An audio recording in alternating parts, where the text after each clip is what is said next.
Hi, everybody. Welcome to the Stratosphere Studio. I'm your host, Bill Whittle, and here it is on a Tuesday night. Sorry I couldn't make it last night. Something came up at the last minute, and I just simply could not get out. So here we are. Hope everybody's doing well.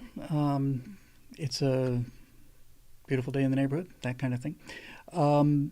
So this is the show where we generally talk about pop culture and stuff. I've got not a whole lot of serious updates as compared to last time.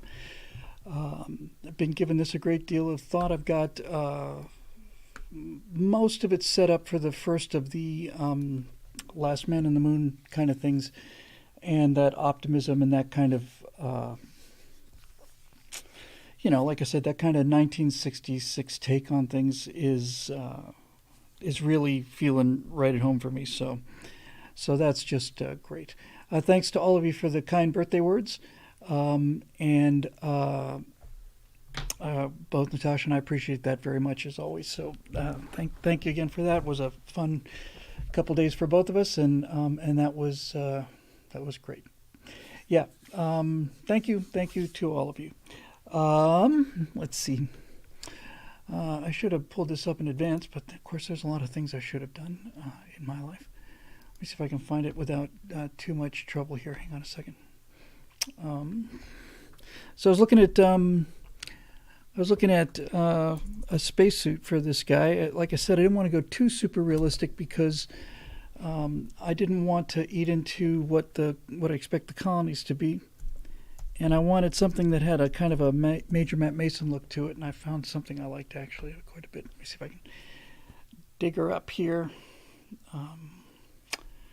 Where did that baby go? Its coloring is a little off, but it's actually the most, it's the closest one I could find, and I think it's actually pretty good. I do love the Mercury suit. That has to be, the Mercury suit would have to be rigged. So here, I got a couple pictures for you. Give me 1 second here. Yeah, this is actually pretty close. So I just drag them. And I got one, and I got another one. Now I can change the colors a little bit here, and by changing the colors, I can get a little more close to what I'm looking for. So here we go. So I think these are the suits I'm going to go with here. If the first one will come up, come on, there it is. Okay, you. Yes.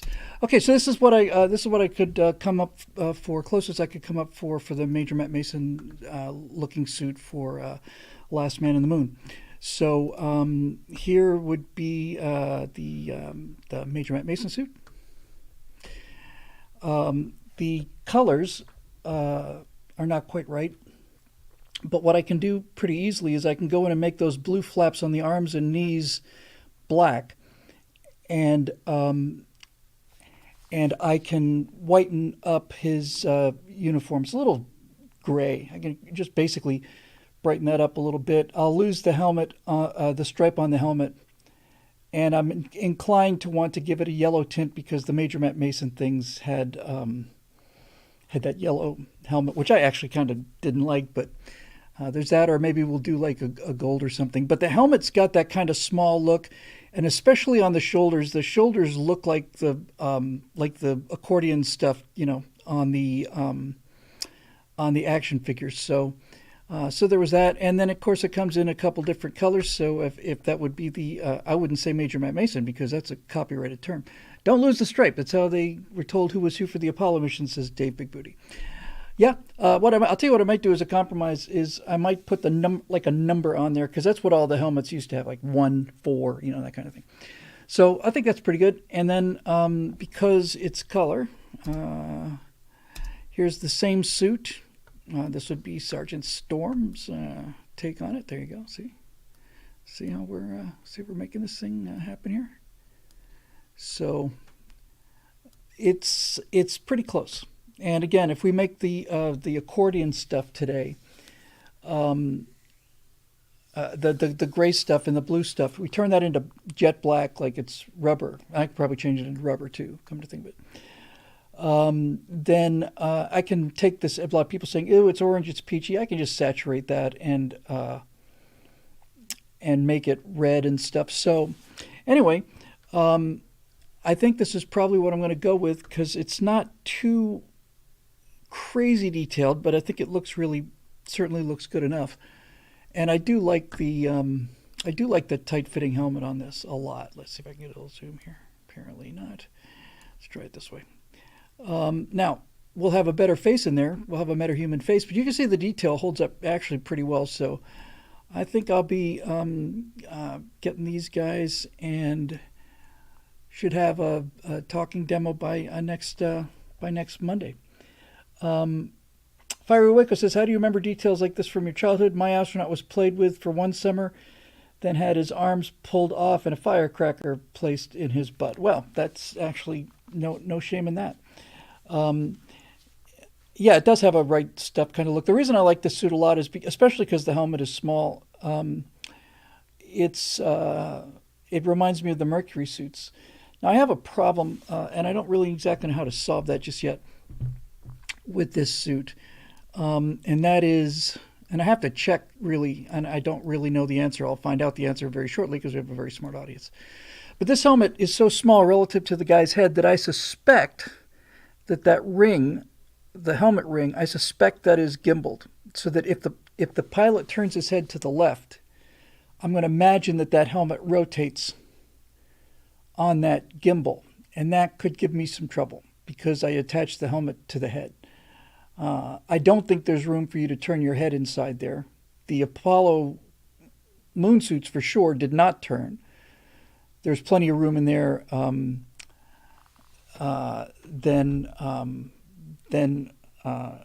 on this helmet, this looks pretty snug fitting. So I may have to figure out how to do that because that helmet's going to have to turn, I think, and that's actually a little bit tough. I thank you all so much for the kind words on the What We Saw series. I really appreciate that.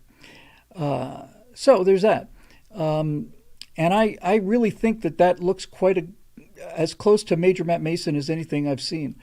As I mentioned, there was a movie planned like in 2009 or something, or 11 or something, with Tom Hanks, and Robert Zemeckis was going to direct it, and then that fell through. But apparently, as of 2019, that deal is still alive, so I'd have to be kind of careful about that. So apparently, Tom Hanks and Matthew Broderick are the two famous Major Matt Mason fans, and somebody gave him a Major Matt Mason toy, gave Tom Hanks one on a guest on a TV show or something. I say my Major Matt Mason expertise is second to no one. I'd be more than willing to go head to head with any one of those two guys on Major Matt Masonism. Something about did I miss something on Starship? Because sometimes I do get kind of lost in there. There's some comments here on Starship in the Twitch stream. Starship launching this Monday. All right. How about that? April 17th. Well, that's going to be a sight to see. I will definitely be streaming that live. I'll see if I can get the boys doing that. By the way, we're supposed to shoot 5 a.m. Pacific time. Yeah, I'll be there for that.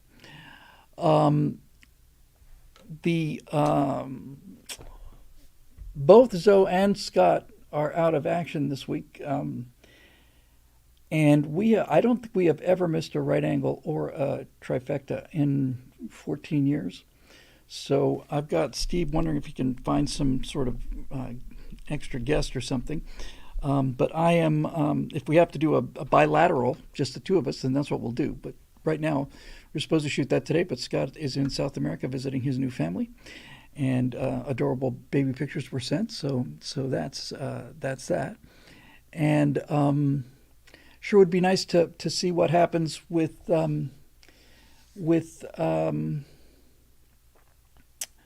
that launch. That's been long overdue, and everybody's waiting for it. So we will see.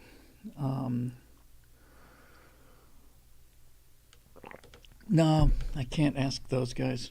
I can't ask anybody like that. I don't. I've asked Steve if he knows any of our friends kind of in the business. I was thinking of. I've never met Sarah Hoyt, but she's always been very kind to me. And yeah, if we have to do bifecta or bilateral or biangle or line, whatever, that's what we'll do. We're not gonna miss a show. Not gonna miss a week of shows. Would Natasha be up for a right angle? No, I don't actually. I don't think there is enough money, arm twisting, or anything else in the world that I could get her to do a political show.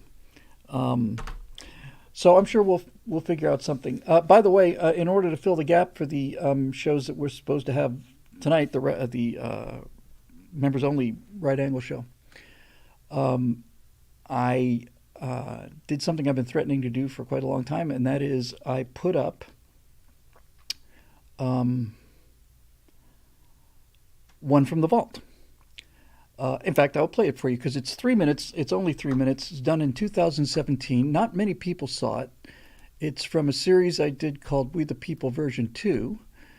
And I hadn't seen it in quite a long time. And then I looked at it and I thought, you know what? This is actually not too different than the Don't Be an Idiot about things. So I don't know. I just like to get people's feedback on this. It's 6 years old now. So, and it's only 3 minutes. Otherwise, I wouldn't subject you to it.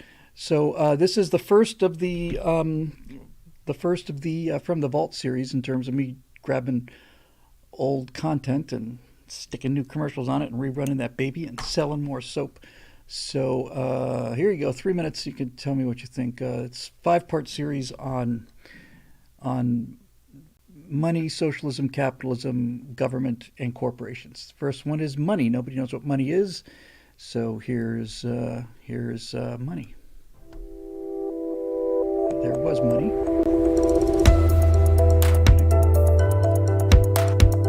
Let's try that again, shall we?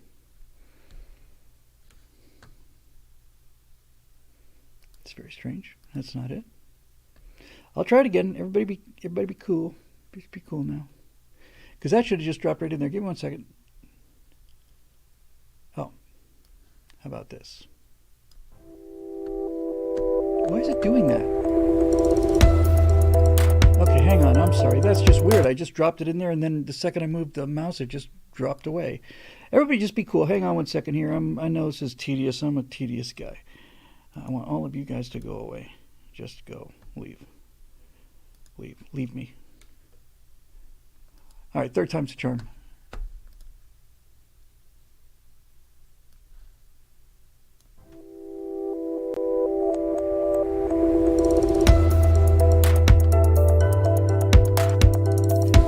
The dictionary says that money is a medium of exchange. Okay, an exchange of what? If I give you 2 green pieces of paper with 20 printed on them, that's $40. And in exchange for that, you mow my lawn, what is it that we have actually exchanged? Well, the answer is not work. You could sweat for an hour using a pushing mower or an easy 10 minutes on a riding mower, and I don't care, it's still worth $40 to me. So we're not charging money for how much effort you put into the job, and we're not charging money for your time either. You know, the Mona Lisa took about 12 years to finish. It's insured for about $800 million. If I spend 24 years painting a woman's face, that does not mean that that painting is going to be twice as much as the Mona Lisa. So we're not exchanging work and we're not exchanging time. What we're exchanging is value. I've got more money than time. You've got more time than money. We both have something of value and we both have something that we want. So who determines that freshly cut grass has $40 worth of value? Who actually sets the price? Well, in a free society, a capitalist society, we both do. You could charge $400 to mow my lawn, but I'm not going to pay $400. You're not the only person out there mowing lawns. You're overvaluing a mowed lawn at $400. Charge that much, and other people will do it for less, and I mean a lot less. How much less? Well, let's say I wanted to pay you $1 to mow my lawn. You wouldn't do it. That would be undervaluing a mowed lawn. So you want to raise the value of mowing the lawn, I want to lower it, and $40 is the neighborhood where we're both more or less happy. Now, these two track shoes cost more or less the same amount of materials and labor to make, but this Champion men's C9 costs $29 at Target. The Nike Lab Air Zoom lists for $250. Now, the person who sets the price of both pairs of these shoes is you. Money means that you get to decide whether to mow 1 yard and get the Target shoes or mow 7 yards to get the Nikes. Money isn't good and money isn't evil because money doesn't care who owns it. Money doesn't care if you're black or white, old or young, straight or gay, conservative or liberal, a kind mother or a museum-grade bastard. Money flows to where the demand is.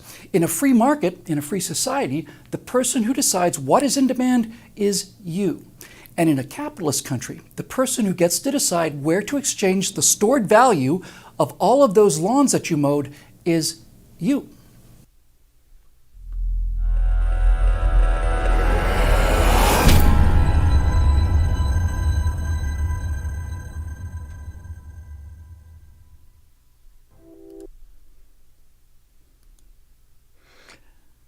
Hooray! I thought that was, for me, positively pithy. So, yeah, it was the kind of thing where, these fundamentals that nobody talks about so you got to start somewhere. So I'll be bringing that back. I've got 4 others in that series. Then I'll start dragging out the old firewalls and things like that while I continue to do the new stuff here. Let me see. So I'm going to probably do From the Vault Friday, but this one I put up. It'll be up tomorrow morning because we still hanging on to our right angles. Hang on a second because it's an interesting looking comment here. Brian Woodbridge in Twitch says, "Hey Bill, I have had a dream for a very long time, and people in my life have told me that I need to start a political show. I need to get my butt out of depression, but I'm working on that. One day I would like to get big enough to do a collaboration or something with you. You've been a huge part of inspiration since way back in the day, so thank you for all that you do." Thank you very much. That's very, very kind of you. I took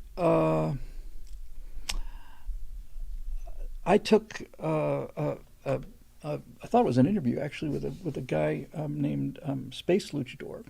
He's a real guy, wrestler, former Mexican wrestler, young guy, youngish anyway, and he's wants to start his own channel. And I thought he was going to be interviewing me. Mostly, he just wanted to talk. So we did that yesterday, and I think the guy's got real appeal,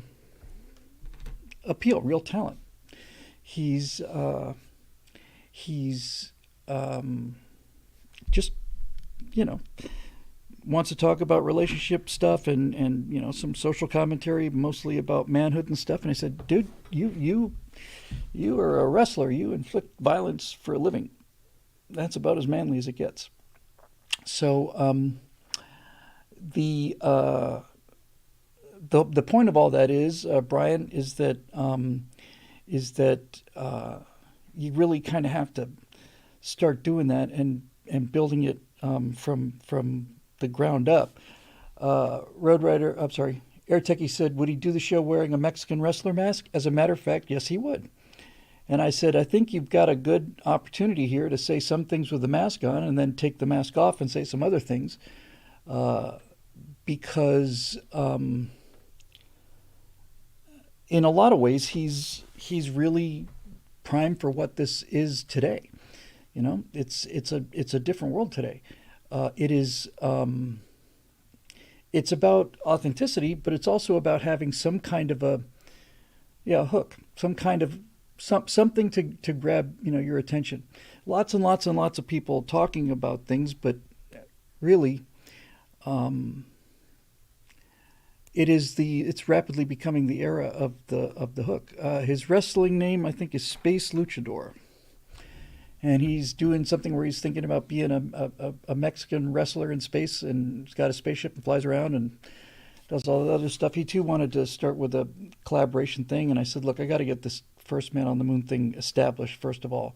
And secondly, this goes to you as well, Brian, and to everybody else out there. You cannot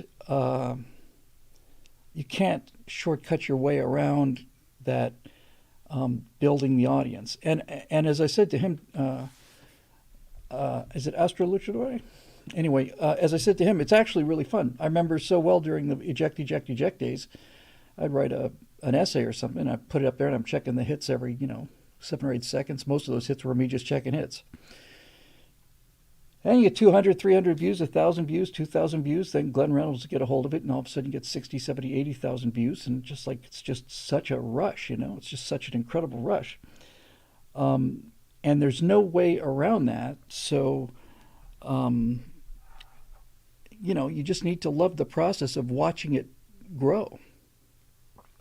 And I think that would be great. Road Rider says, Bill, name the essay about the old man and the wrench and the LA River. That would have been something I did with the Common Sense Resistance, I want to say. That also is a theme that I've been keeping in my back pocket. The Common Sense Resistance, free people kind of scurrying through the rubble of collapsing societies. And I had actually a pretty good storyline for that. I may actually develop that too. I got a lot of stuff that I just need to prioritize and get them out there. So, a lot of people here in the comment section today talking about Bud Light. By the way, this is the first week our air conditioning has been out for 8 months now, 7, 8 months. And this is, I think, the first time in 6 months where I've been uncomfortably warm in here. It's been several times. It's been bloody cold.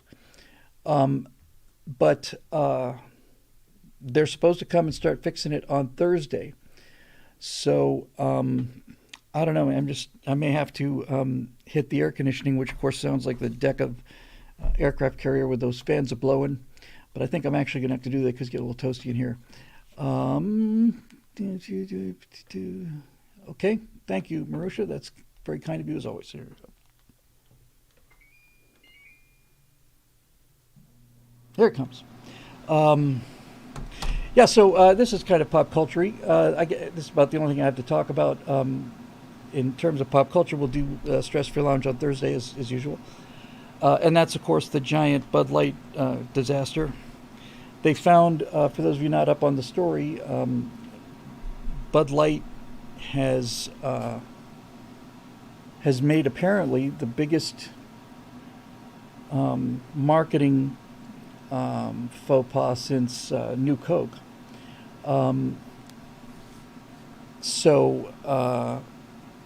They decided that the way to sell beer would be to put famous transgender individual Dylan Mulvaney on the can of beer. And then today, or yesterday, we find that the vice president in charge of Bud Light, a strong and a stunning and brave woman who's in charge of VP for Bud Light, basically said nobody's drinking Bud Light anymore, and so if we don't get young people drinking Bud Light, the brand is going to die. So I didn't even know that they did commercials with Amy Schumer and Seth. Was it Seth Rogen? Two of the unfunniest people ever. And one of the beer commercials is about how women don't get paid as much as men. And that's what you really want to go out and buy some beer. That's what's going to do it. That's what will do it. Just appalling. And then on top of that, pa-boom, here comes the Dylan Mulvaney thing for March Madness. And the boycott continues. I mean, it's just really pretty impressive.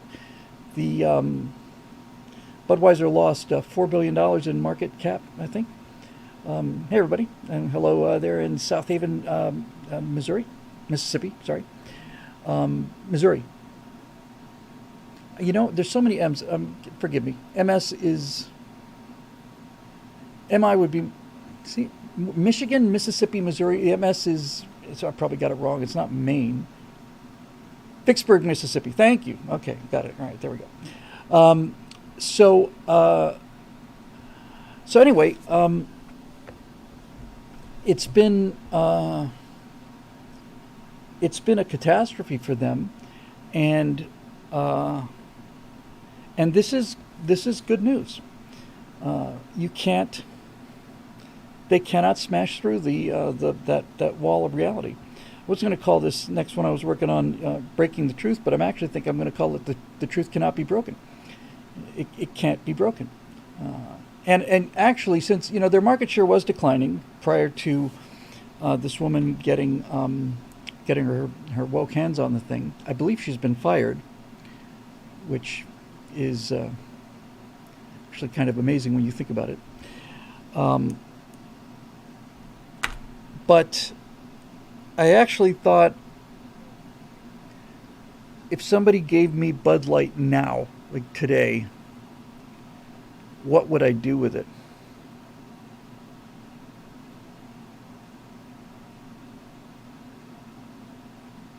I think I would do something where I would say,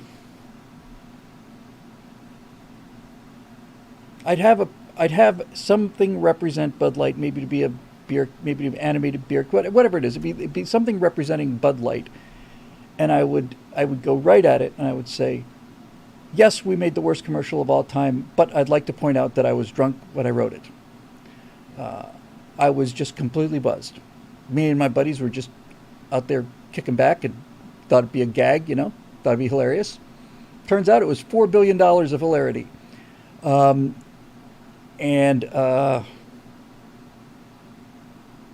man, I have no memory of writing that commercial at all. But there it is. And here's video of me editing it, and here's video of me pitching it to the producers, and here's video of me doing. Yeah, so I guess I did do that. So I do something like that. I'd go straight at it, and I'd also go at it with kind of a lighthearted kind of thing. I would not apologize. Dave Big Booty says I was shit-faced on Miller. See what kind of bad ideas you get when you don't drink Bud Light. That's actually bloody clever, dude. It's actually very clever. But yeah, and I would just go down that saucy kind of route. I'd go the whole kind. I'd kind of look for that Fletch vibe, if it was me. And this woman, who's never drunk a beer of any kind in her life, especially Bud Light, has decided that we're going to get young people drinking Bud Light, but it's so identified with fraternities and all the rest of that obsolete stuff. It's like, hey man, if you got every frat boy in the country to buy Bud Light, you wouldn't be in the toilet you're in now. Yeah, something like Air Techie says, we got so trashed on Bud Light, we made this commercial, $4 billion in losses later, we're unemployed. Something like that. You know what I mean? I'd go right at it. I really would. And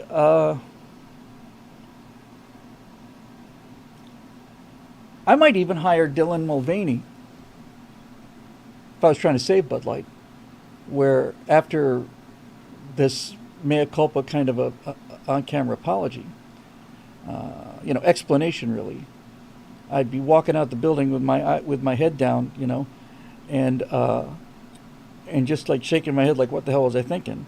And then you hear this, oh hi, and you look up and like at the end of the block it's Dylan Mulvaney waving at you, and you just put your head down, just immediately step across the street, and get hit by a car. Anyway, yeah, Dylan. Dylan is not so happy apparently. Dylan's not getting dates, which is surprising to Dylan, and not surprising to me. So, of course, the Babylon Bee was there before anyone. What was it? Liquid that identifies as a beer, advertised by a man identifying as a woman, something like that. My favorite beer was Old Frothing Slosh Pale Stale Ale, the only beer with the foam on the bottom. That was an actual beer.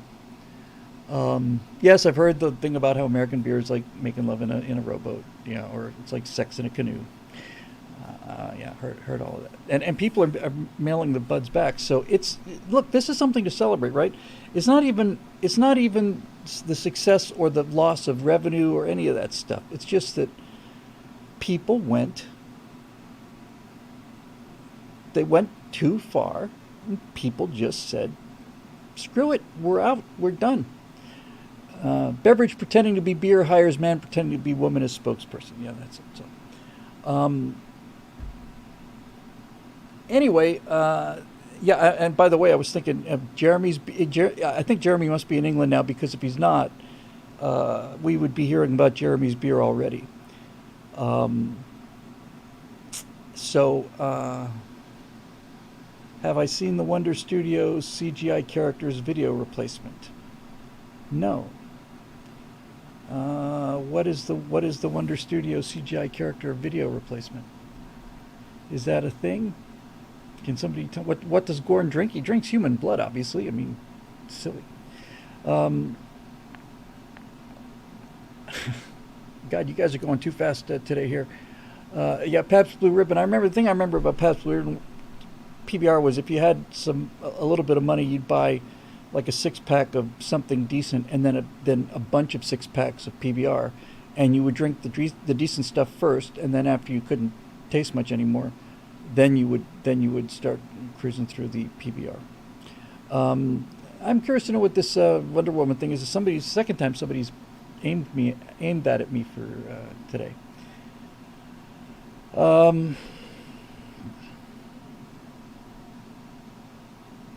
Yeah, I would. I really would. If I was.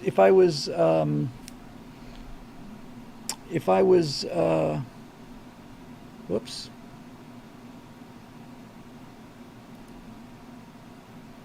I hope I didn't just cut the stream. What the hell is this? I'm looking at the Wonder Studio CGI things here.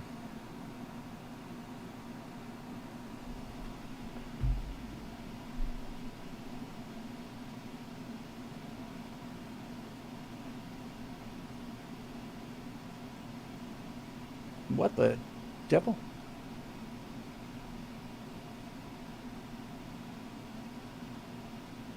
Sorry, it's a short demo.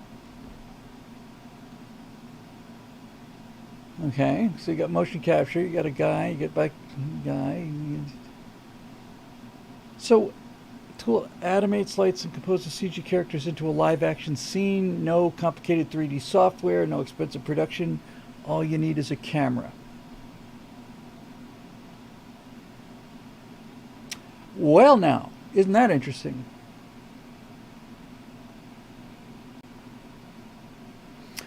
It's pretty impressive.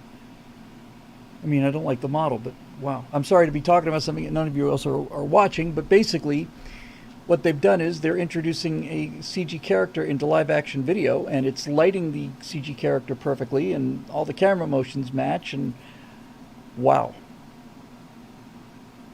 So basically, you're just walking down the street, and you can replace yourself with a robot. It's going to mimic your moves. You don't need to key yourself out. It's artificially replacing. That's actually very impressive. All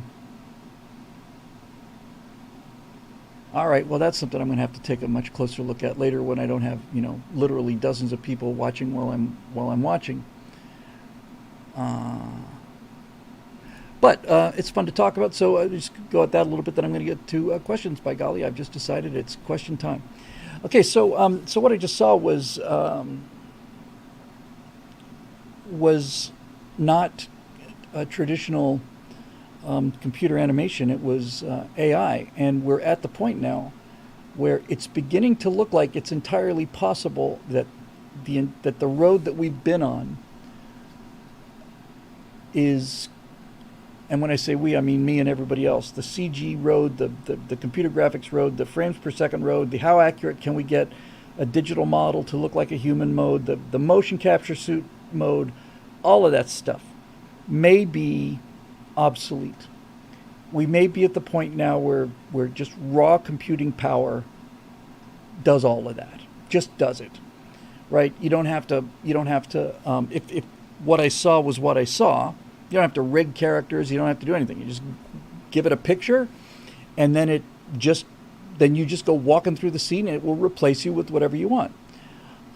So, in any event, it's pretty cool. Hey, M919 Silver Bullet says, "Hey, Bill, heard you're coming to Georgia at the end of the month. Would you like to see an Abrams fire up close?" I would. Do I get to pick what it's firing at? That would be even better. Yeah, I got a time from my friend Steve on the Great All American Road Trip, and he said only 9 days, and I said 9 days. Wow, there's no way I could be gone 9 days. Absolutely no way. So I countered with a 4-night deal, which was a lot more manly, not so Dylan, this thing, we'll drive for 7 hours, then we're going to get a hotel room. What kind of a road trip is that? How shocking, disgraceful was it? So I don't know about being able to do the stop in Georgia, but I'd love to. I do think that the meeting at the Air Force Museum is planned. That's part of the plan. We're gonna figure out, and I'm trying to set it up so that we're going to be at the Air Force Museum either on a Saturday or probably more likely a Sunday. And so that's one thing we would absolutely commit to. So I suspect. So Steve had a 9-day schedule. I countered with a 4-night, 5-day schedule. I think we'll probably end up with a 5 or 6 day schedule, something like that.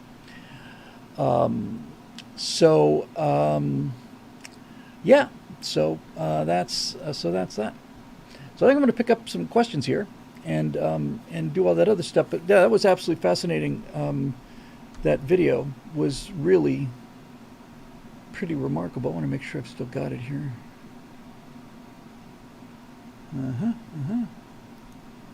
Yes. Yeah, I'll take a look at that when we're done here. It looks very, very interesting, and like I said, it really is kind of almost like a tortoise in the hare kind of thing. Well, it's not a good example based on the moral, the outcome of the story. But this is almost seems to me like all the stuff we've been working on is a slower than light generation ship, and we're on our way to Alpha Centauri, and we've been traveling for 129 years, and we only have 14 years left to go, and then all of a sudden, back at home, somebody invents the faster than light drive, and then, and by the time we get to where we're going, somebody else is already there. The computer's processing ability and image processing ability may be at the point where really, in fact, not only might be, I would be surprised if it wasn't at the point where in the near future, all I have to do is show several pictures to a computer, and then it just does it. Just does it. Anyway, Donde 2K. Donde está mi 2K? Thank you, Dante. Bill, chance upon a real genius of a moon landing denier. Copied you on Twitter. His favorite is astronauts stayed in low Earth orbit and sent unmanned craft to moon to fake landing. Don't ask, just laugh. Yes, that's exactly. He got it exactly right. I have to admit it now, as an expert on the Apollo program. He is the first person to have actually genuinely cracked the code. We did not go to the moon. The astronauts stayed in low Earth orbit. We dispatched a lunar module with 2 life-size dummies who had precisely the same weight as Neil and Buzz. And then this vehicle went to the moon, landed. Animatronic Neil got off the ladder, walked around a little bit, got back up on the ladder, and then they flew him home. So that's basically why we did it. And I just am glad to finally get that off my chest. This is another thing, too. It's like, and it's important. Whenever you have somebody who's got one of these genuine conspiracy things, and many things that I used to think were conspiracy theories I think are true today, but they're all pretty much political. No two of them can agree on this. I discovered this with the Kennedy assassination. You have oceans of people who say the moon landing never happened, and virtually all of them disagree on the details.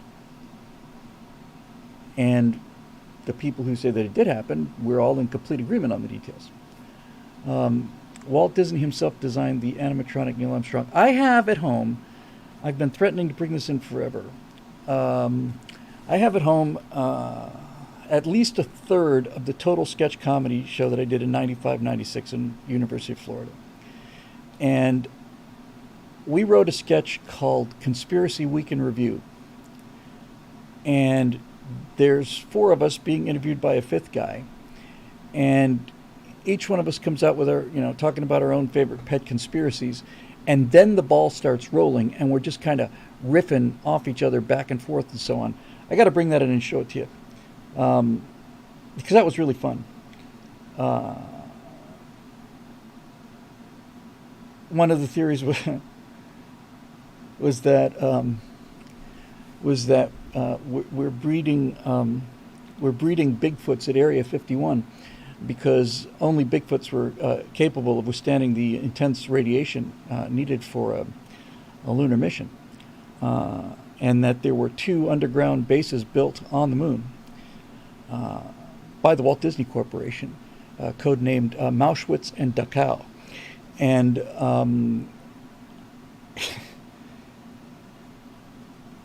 and then,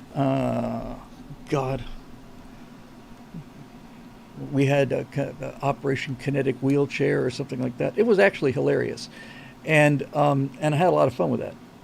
Mitchell and Webb did a couple of great things on conspiracies. I think Mitchell and Webb's take on conspiracies, on the Diana conspiracy and the moon landing thing, I think is probably the best thing I've ever seen. I liked it better than the Mythbusters thing that I thought would have been the end of it, but apparently not. Anyway, so let's do some questions. Why don't we? I have to bring that grazing thing in. Oh, hey, maybe somebody can help me with this. The CD I've got of this priceless product, and I mean that, it was some of the most fun I ever had in my life. Had about 90 minutes of video on it. We did probably 150 different sketches. Maybe that's a little much. We probably did 80, 60, 70, 80 different sketches. And so I found the DVD, and it's all scratched to hell, and I was able to recover about a third of it, but the rest of it is so badly scratched. And somebody told me that if you take like just a regular car polish, like turtle wax or something, you can polish a DVD, polish a lot of the scratches out of a DVD, and get that data back. Anybody know if that's true? Because part of me is a little worried that this is kind of like that. Did you know that you can charge your iPhone by putting it in the microwave oven? Yeah, it's a super quick way to charge your iPhone. Just put it in the microwave oven and it'll charge in 20 seconds. That actually was a thing. Look up how-to vids on YouTube. To an extent, but not perfectly, says Marusha. Yeah, well, I'll take anything at this point. Works sometimes. Yeah, all right, whatever. We'll see. All right, let's do some questiones here. Why don't we? Because I'm way overdue for questiones. And what do you know about that? Well, now, well.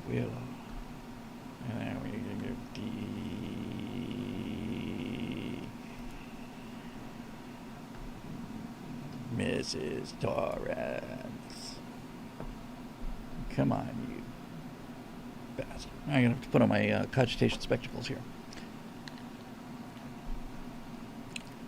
But we will announce the great Boomer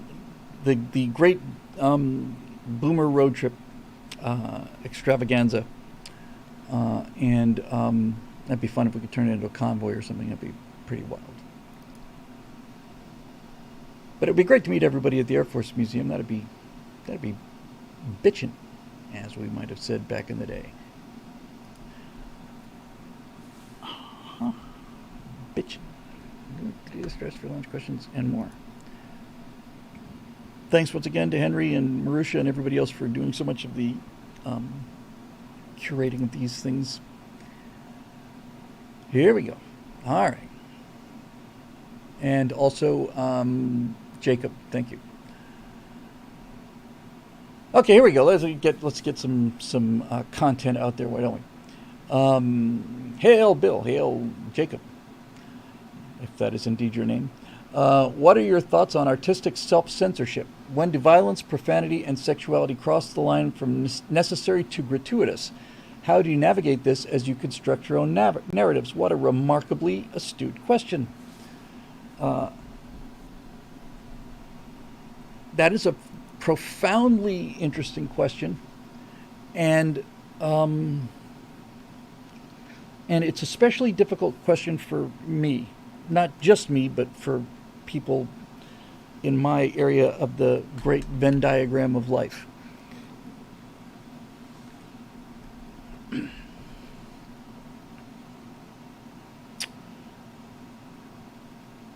Several years ago, when all of this stuff was still kind of forming, I did some tests, and the first thing I was able to do in terms of computer animation was using software that at the time seemed to be a decent answer, but looking back on it was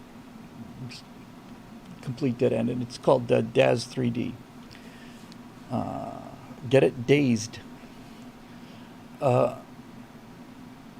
And I did a commercial for a bar in like a cyber bar with these dancing robots, like sexy dancing robots. And I ran it for a bunch of people. And my wife, Natasha, was just cringing. I thought it was great. She was cringing. And I guess she was reading the audience better than I was. So let's take that as an example. There are two sides to this story, obviously. And this is why it's such a difficult space to navigate for me, especially. On the one hand, you have the fact that that sex sells, that sexiness sells, that especially if you're going after younger men. At least this used to be the case anyway. Yeah, Sid's. It was Sid's nightclub for Sid Mead. So sexy robots, sexy dancing robots sells. Really hot cyber chicks from, like cyberpunk chicks, with a torn fishnet stockings out on the street at 4 a.m, neon lights, that kind of thing. That sells. All of that stuff not only sells, but is essential, because if you're going to show frontier values in a positive light, you have to have something to compare it with. If you don't show the family in the colonies in the remains of Los Angeles, then everything that they do out on the frontier nothing they do on the frontier makes any sense. You've got to get away from something. You've got to have the contrast. And if the whole story is going to have an arc over the course of the entire season or the entire franchise, then it's got to start one place and end up someplace else. So in the colonies, I've got this girl who's 15, 16 years old. Google CD, DVD, scratch repair kit. Thank you very much for that, Kisama001. Very kind of you, and thank you for the super chat. So you've got a girl. The final. I'm speaking for myself here, but I'm trying to work it through so we can understand what this process of self censorship is all about. You've got a girl who's 15 or 16, and she has a fake ID, and she goes out to this nightclub, and she's realized that she's made a mistake. She nearly gets raped in an alley, and that's the last straw for Dad. Dad just takes the whole family and goes, and the daughter is completely, just has a 2-year sulk over it. So how much of that do you show? Well, for me, you don't show actual nudity. That's one thing. It just I lose my core audience if I do that. But let's just take street prostitutes. That's really where you get right down to the brass tacks. There are I've heard from a number of people, a number of members and other people that said, if you show something like that, you're going to lose my support, because the whole purpose is to get away from this kind of thing. And I understand that. I also understand the language problem. Gratuitous F-bombs everywhere, to me, is just a sign of sheer laziness. And when I see commentators on any subject who are doing nothing but every third word being the F-bomb, then I just realize there's a guy's got nothing to say or doesn't know how to say it. So on one hand, you have this, and on the other hand, you have, on the third hand, and on the fourth hand, you've got a kind of a problem that George Carlin really nailed back in the '60s.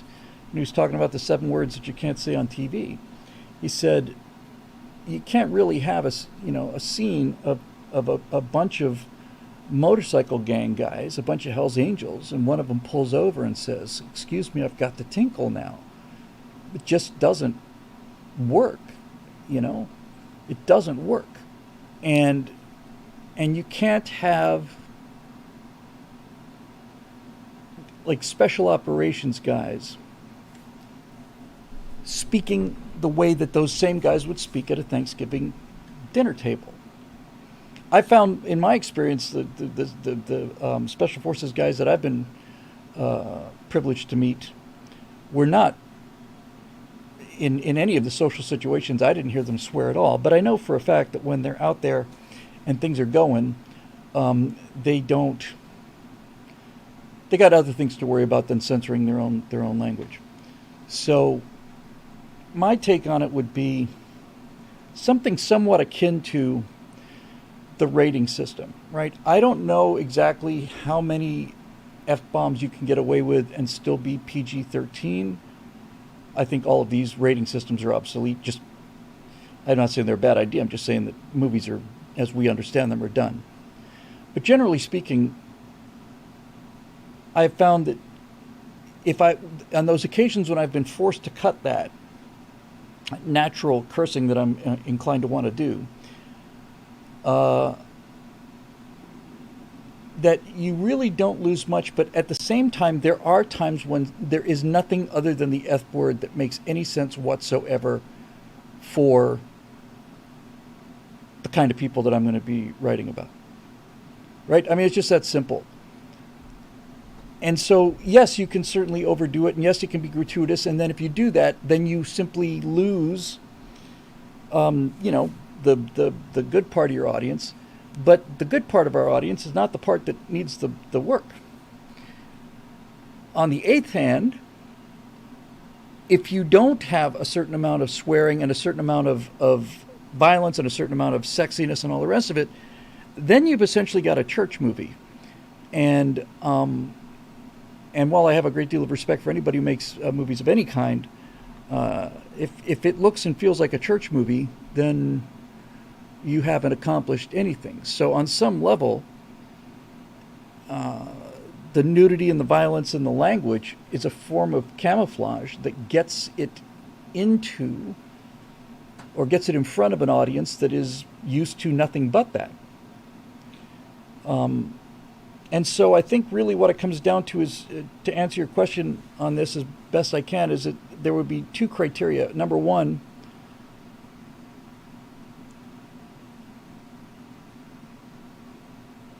you would never use it gratuitously. And number 2, the only people that would use that kind of language would be certain individuals for whom that kind of language is actually it makes that person look bad.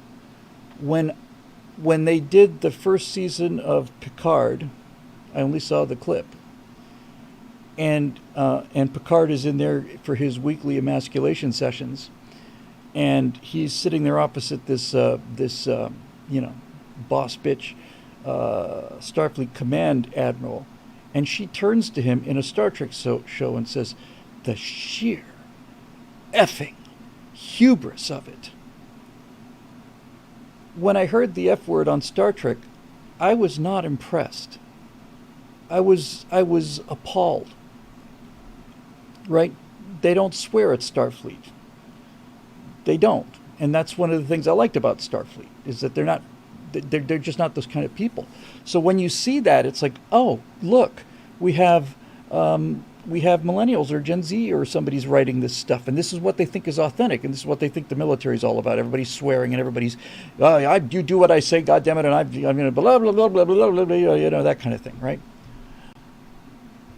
So it was like hearing it at Thanksgiving dinner. And so I guess the only answer is keep it limited, keep it to what's essential, Don't be afraid to use it if it needs to be used, but don't pepper the show with it. And make sure that the people who are using the language are people who you are not trying to turn into your protagonists, except for the rare occasion, maybe once or twice a season, where something is going so far south that a person who normally does not swear finally swears. That actually has power, right? When you hear somebody who doesn't use profane language, when something actually gets to the point where it actually pisses them off enough, then it's kind of, there.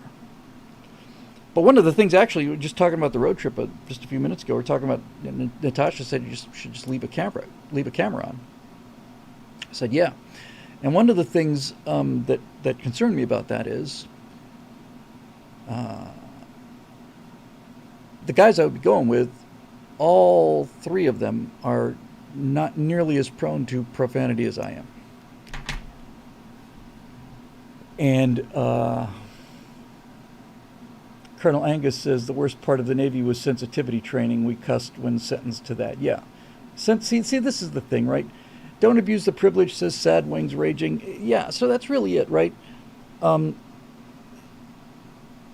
Just try to understand also that too much violence, too much sex, too much language overexpose the show, right? Not to criticism, they overexpose the power of it. If you have violence all the time, then violence doesn't accomplish anything. Violence is terrifying when violence comes out of nowhere, when you're not expecting violence and all of a sudden something violent happens. That is scary. But if it's, one of these low-grade action movies where everything is action all the time, and bang, bang, it's like, the only way to get a break from that is to do something nonviolent. A lot of people mentioning my favorite character of all time, and that is Al Swearingen in Deadwood. Deadwood is my favorite show. Oh, by the way, take a look at The Expanse, right? So The Expanse was on, where was it on? Was it on Sci-Fi? I forget. But it was Colonel Angus. Sorry about that. I beg your pardon, sir. So you had 2 or 3 seasons of The Expanse or more, where it was on, open cable, and so you couldn't have any F-bombs. And then the last season or 2, I forget where it went. Did it go to? I don't know. Did it go to HBO or Netflix, or I don't remember where it went. Netflix? I don't remember. But then all of a sudden they could swear. And you say one season you've got nobody swearing, and then you get to them swearing. Yes, we are getting to questions. This is the first question.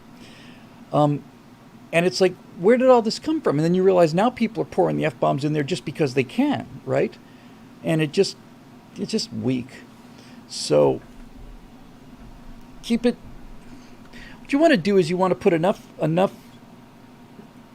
you want to censor yourself to the point where you are showing the seedy side of life, and you're showing it for full impact, but you're not wallowing in it, because if you wallow in it, it loses its impact. It's got to be shocking, and this is what I hate the most about these either political commenters or comedians, when all they do is swear, is they think it's like so shocking and so edgy. It's actually about as conventional and mundane as it could possibly be today. So anyway, that's the best I can do on that one. But it's a really, really excellent question. And let's see, moving on. Where did it go? Son of a... That's weird. Did I put it here? Yes, I did. Okay. All right.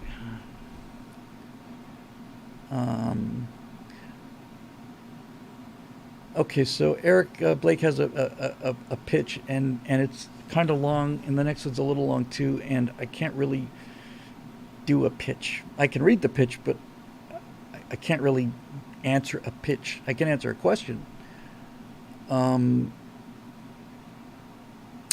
So here's another one from Eric. He says we talked about the Disney stockholder meeting and going in there and raising hell about Disney becoming so woke. He says he was able to watch. Lo and behold, shareholders are able to bring policies to the floor for a vote, which must be submitted ahead of time, providing verbal statements of explanation. They can submit verbal questions for the CEO to answer on record, and 3 of the 3 proposed policies, 2 had conservative statements, the other having more leftist one. Mind you, none of them were passed, but the amounts and percentages of votes were reported. Thus, my theory is verified.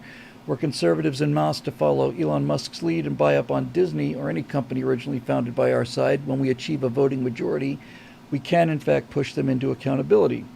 Granted, it'd be a lot easier if the financier class of our side were to take part for once, but we play the hands we're dealt. What say you? I say anything along those lines is worth doing. So Eric's entire point was, if you want to get Disney to stop being woke, you need to buy enough Disney so that you get Disney's attention at stockholder meetings. And my concern is that you're not dealing with other stockholders. You're not even dealing with George Soros. One of the reasons that this Dylan Mulvaney thing happened, and I've only heard one person talking about this, and that is the CEI, which I want to say, if I remember correctly, is the Corporate Equality Index. It's an invented metric, but it's invented by, or at least enforced by, companies like BlackRock, which are trillion-dollar financial companies. And when you say to yourself, why on earth would Bud Light do something this insane? One of the answers, always good to follow the money, one of the answers is that in order to get business loans, in order to get better interest rates, big money issues, the big money issues, your availability for those things are determined by how strongly your company conforms to the Corporate Equality Index. How many trans people do you have in your commercials, right? It's all about the Marxist movement, and this is the big thing that I've been chewing on for quite a while now. How is it that BlackRock, which is the most powerful financial company in the world, why is it that they are pushing this socialist agenda? Why are they demanding that the companies that they lend money to have to do things like have Dylan Mulvaney on their beer cans? Why are they insisting on this?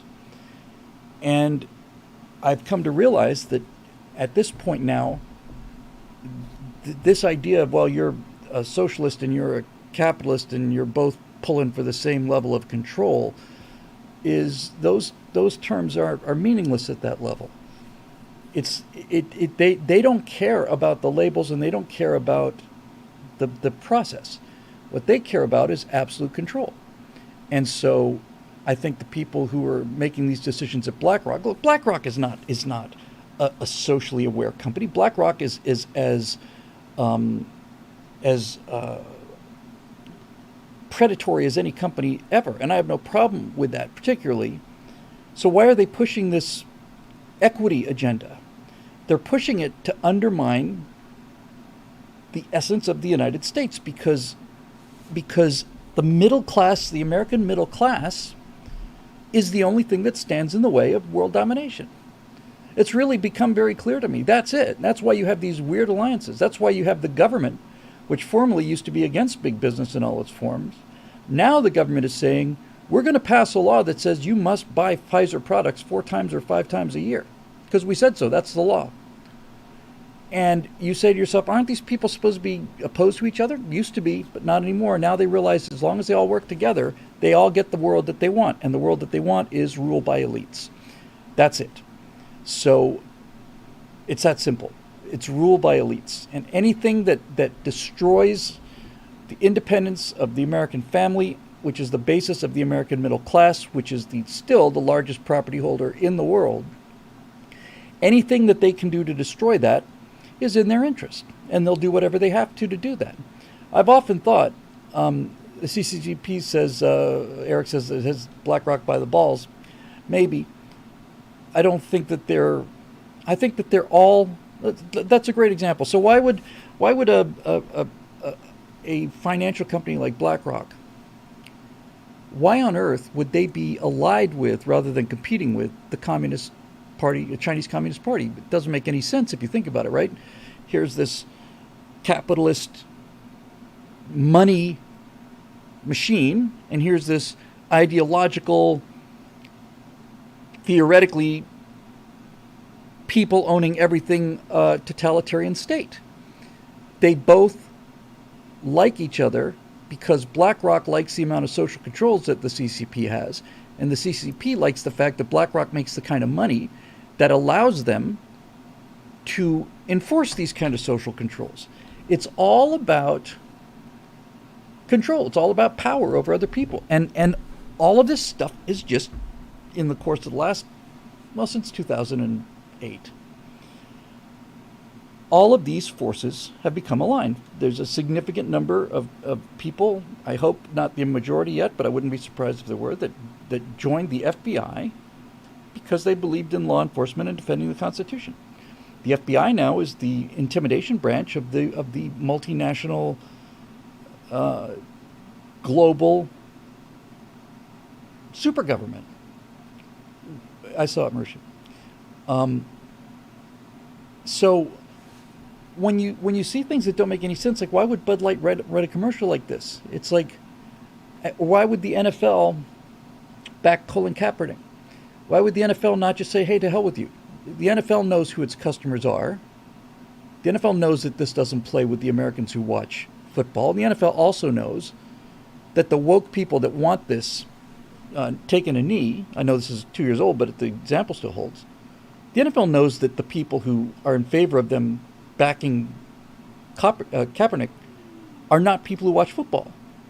It's not like they're taking one of their audiences over another. They're taking the side of people who are not their audience at all, and they're destroying their audience. Why? Doesn't make any financial sense. Yes, but now I begin to realize it probably does make financial sense.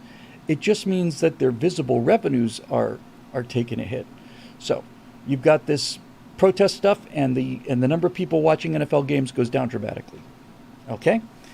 So that doesn't make any sense unless that decision resulted in them making more money, just not more money from ticket sales. Right? And then you get into, okay, well, this is all, what's the motivation? Well, if you're China and you look at the United States spending $600-700 billion a year on defense for the last 40 years, it's quite a toy box. They don't have the means to defeat that. So how do they win? Well, they win not by producing more carriers than we do. They win by spending 1% of what that would cost to do things like make football unwatchable, by destroying the morale of the country, by destroying the culture of the country. Destroy it. And then it's a bargain for them. So whatever money the NFL may have lost by doing that, I have no doubt whatsoever that they were able to get that money back and more from people whose interest it is to not have Americans happy with anything. Right? Football's destroyed, Star Wars is destroyed, Star Trek is destroyed, Bud Light is destroyed, Gillette is destroyed, all of these companies destroyed, gone, right? Gone. Why? I used to think it's because the executives were too stupid, that they kept buying this is what the young people want thing. But that doesn't explain it today. I think that they do it because they just do a simple cost-benefit analysis and realize that if they do something like this and their CEI score goes up, then the amount of money that they make is greater than the amount of money that they lose.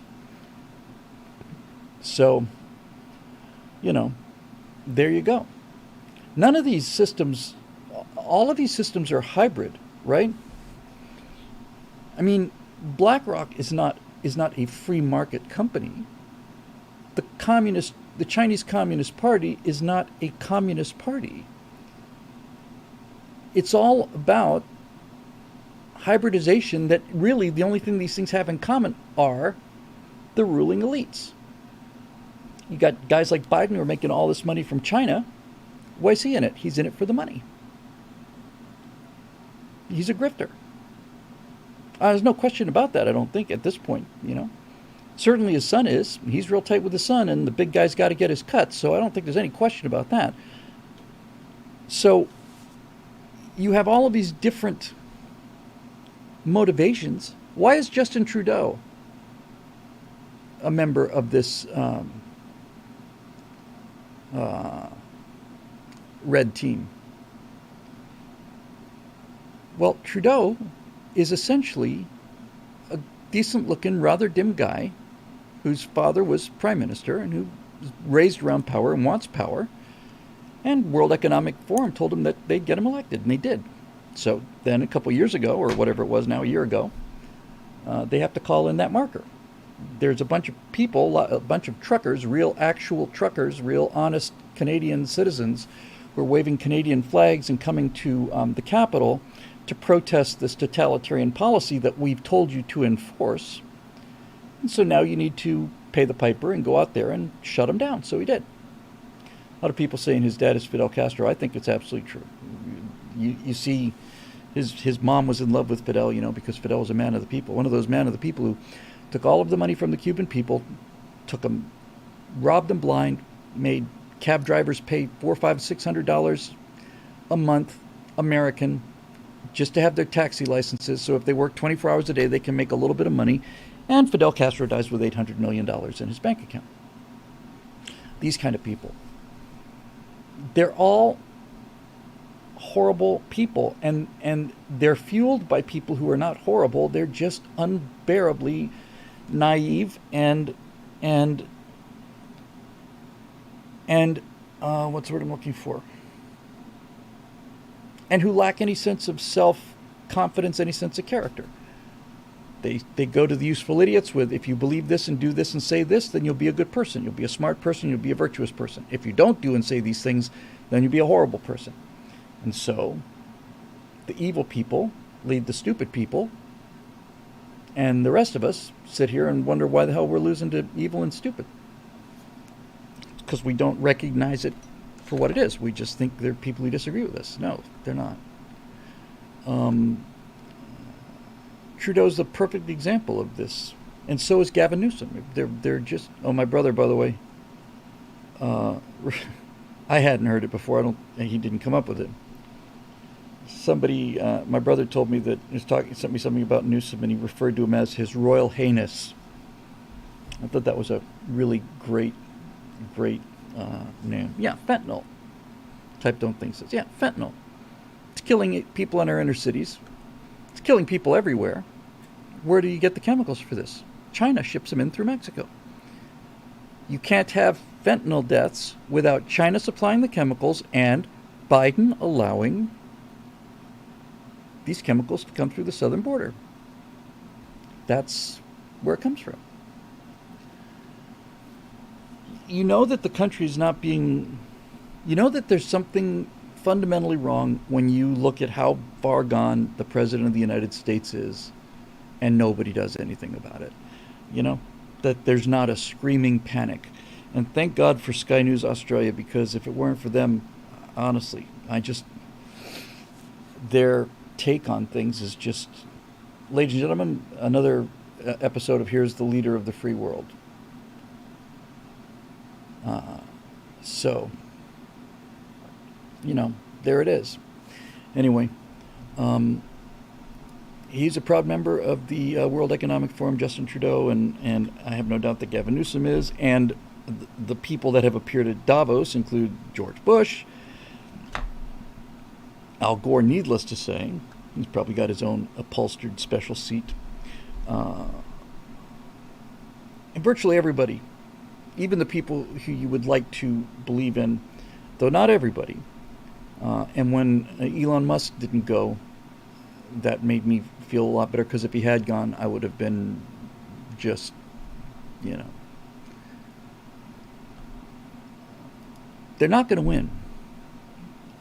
They're not going to win. They just think they're going to win, because this is the mistake that they always make, these tyrants. They just so ego possessed, they're so full of themselves, they'll just do an awful lot of damage, but they're not going to win.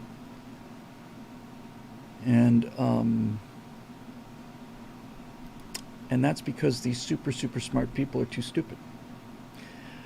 Chris Taylor. Critical Drinkers Kickstarter has raised almost $400,000 on a $20,000 ask.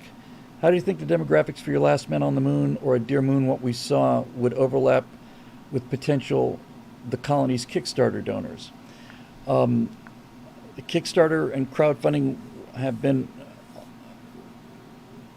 were my primary go-to, and then they became my secondary go-to, but they're still my backup plan, Chris. Drinker has one thing that is essential for Kickstarter, and that is he's got eyeballs. He can send a lot of people to the site, and it's just a numbers game. The more people you send, some percentage are gonna pay. Most of people won't go, and some of them will go, and of them, I suppose, most of them won't join up or make a donation, but some of them will. So it's all just a question of numbers, you know. If you turn 1,000 people to the site, you know, maybe you get 60 people. If you turn 1 million people to the site, maybe you get 60,000 people. So it's just that simple. And that viewership issue, that exposure issue, getting enough people to the Kickstarter website is the single great problem. Now, when I found out he was doing a Kickstarter, I was really quite disappointed, only because he was one of the people I wanted to talk to about this, but God bless him, you know, he's certainly earned it. And there are a number of other people out there, and other people, and got plans to take care of all this stuff. I think we'll do the Daily Wire approach first, because they can just write a check. And then we'll see if I can get what I want out of that. And if I can, then we'll do it that way. And if I can't, then I won't. But one of the things that I'm really going to want is that this be public.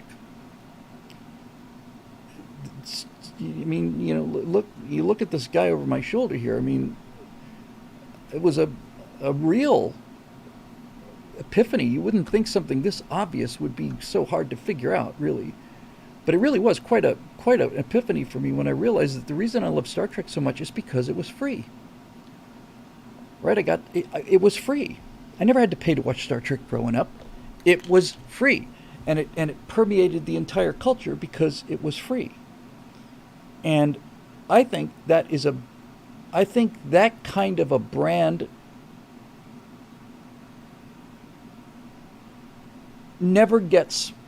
is stillborn if it's kept behind a paywall. I just don't think it happens. I think it has to be free. And I think in the long term, that's where you get more money, right? If you can make something that can make a dent in the pop culture to the degree that Star Wars or Star Trek or even things like The Expanse or whatever have done, then, you know, you get there. We were talking about The Expanse earlier. The first couple of, I don't know how many seasons, I think they did 5, and was it 3 and 2?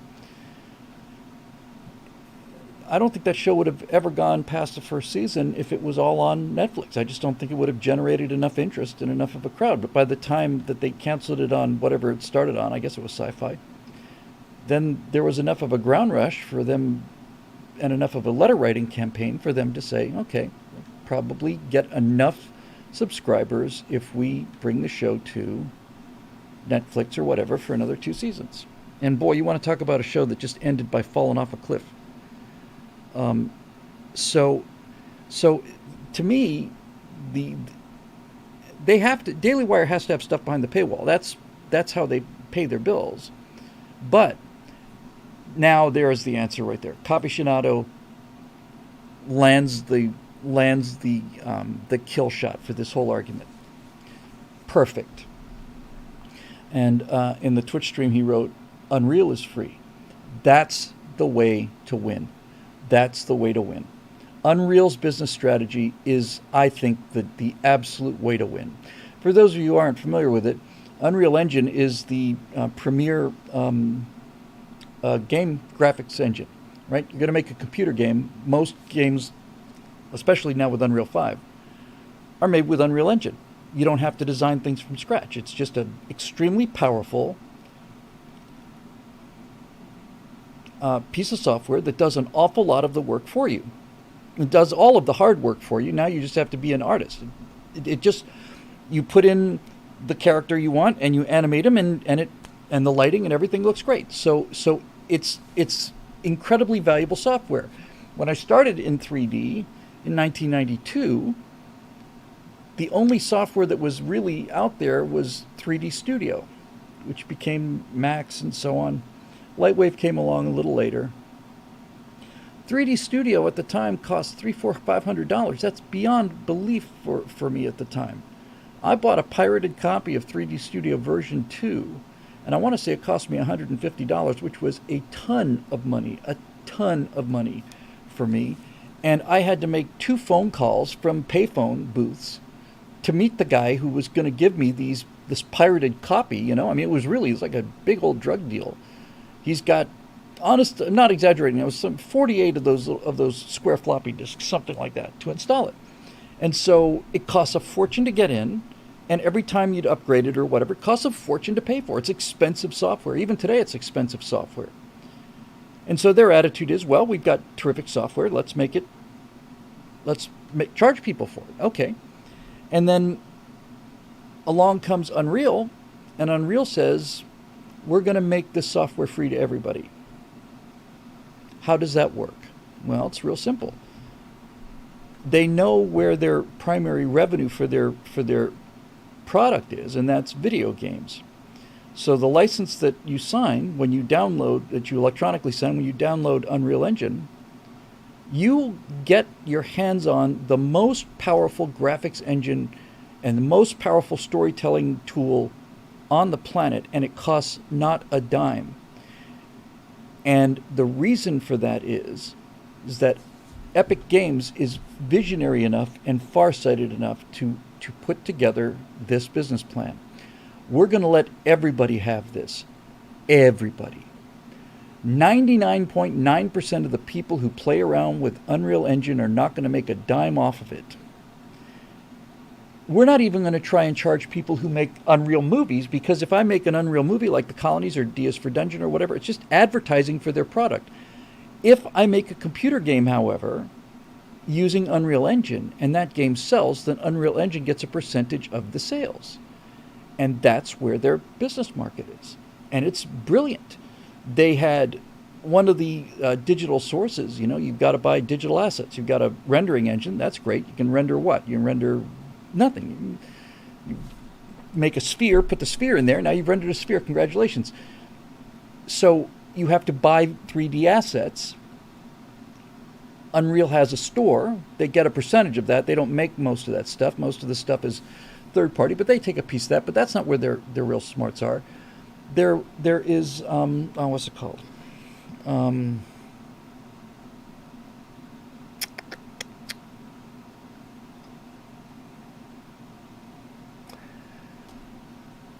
There was a company that did photometric 3D objects. They would go out into the field and they would take lasers and they would scan rocks and they'd take photographs of the rocks. And so you'd have these unbelievably high quality rocks and trees and ground and boulder, all of it. It's incredibly photorealistic high quality stuff. Pixels, something or other. And these things used to cost a lot of money, like $200, $300, $400, $700, $800 sometimes for like an entire package like this. Epic, who makes Unreal, bought them, and the second that they bought them, they made all of their assets free. You can just download it into Unreal. It's all free. And I thought just the genius of that, right? So now everybody is out there making games and developing games with Unreal 3. So what is that? It's not Sketchfab, it was Quixel. Megascans? I think it was Quixel. So but basically what they've done is they've said, all right, look, let 1,000 flowers bloom, right? And all these people are going to be making movies in Unreal. That's going to promote the engine. And somebody out there is going to use our free software, and they're going to make the next Grand Theft Auto or the next Red Dead Redemption, and that thing's going to make $1 billion, and we'll get 10 or 15% or whatever. That's their thing, and everybody wins.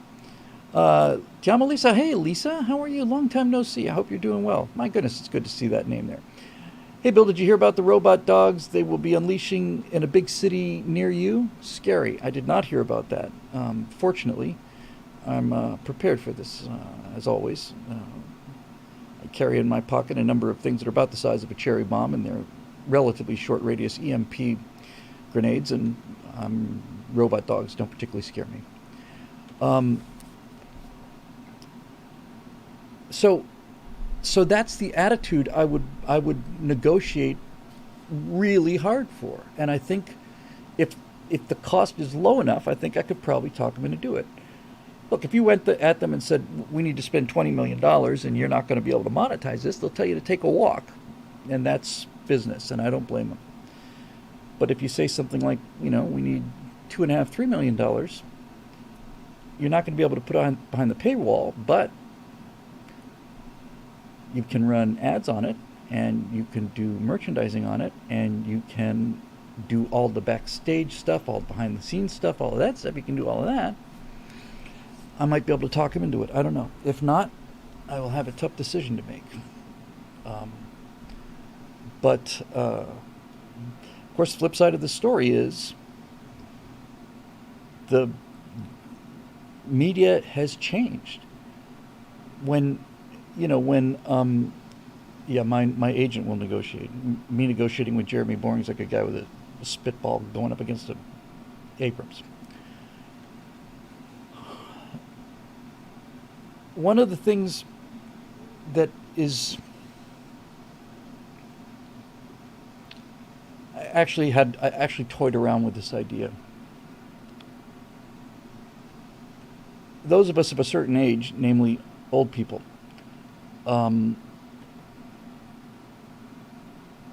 remember that television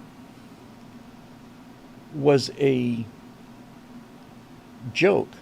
And the main reason that television was a joke before HBO and The Sopranos really was a real milestone. But prior to The Sopranos, television was a joke. Even good dramas on TV were a joke. And the reason they were a joke was you got 6 or 7 minutes, 8 minutes of drama, and then you had 4 minutes of commercials. And there's no way to stay immersed in a show when you constantly have to go to commercials. And all of us remember this. It's like, oh, commercials. And it's not a commercial. It's not 15 seconds of commercials. It's 3 minutes of commercials. Then 7 minutes of of show. Then another 3 minutes of commercials. That's why the show was so-called free, right? Well, we don't charge commercials. And I've thought, almost as like a experiment, to take some content that I do, a firewall or something, and get, 2 or 3 minutes into it and say, and we'll be right back after some word from our sponsors. And then just put together 4 or 5 different fake ads for detergent and beer and did I mention detergent? And then just make people sit through 3 minutes of commercials to make them realize that this is free TV, was free, but was also horrible. Commercials were horrible. And the worst was when they would take a movie, a feature film, and run it on TV, because these bastards had it absolutely down to a science. You'd see Raiders of the Lost Ark, let's say, on television. It's the movie of the week on Friday night, some big show. And you'd sit down and you'd watch it for free, and you'd probably get 40 minutes without a commercial. Then you'd have a couple commercials, you go back to Raiders of the Lost Ark. By the time you get into the second hour, you're getting 4 or 5 minute commercials for every 8 or 9 minutes of show. And by the time you get to the end of it, you got more commercial time than Raiders time. They've got you now. It was horrible. I really don't know what young people today would do if they had to watch TV the way that we watch TV. It's really one of the many great things about this age is to be commercial free. And that's grand for a viewer, but for guys like me, it's like we started this problem at the very, very, very beginning at PJTV. We're looking at this thing, they're trying to crack this nut, and the nut works like this. The internet is free, television is free, so television on the internet has to be free. And and to get that model broken into people's heads is just, we still haven't done it, you know. Bill Murphy says, did you see that the Dalai Lama had to apologize for asking a young boy to suck his tongue on TV? I don't know what the Dalai Lama's intent in that was. If his intent was what it sounds like, then he owes him an apology. If the Dalai Lama asked him to do that because he thought it might clear up conflict in Bangladesh or something, then, you know, boom.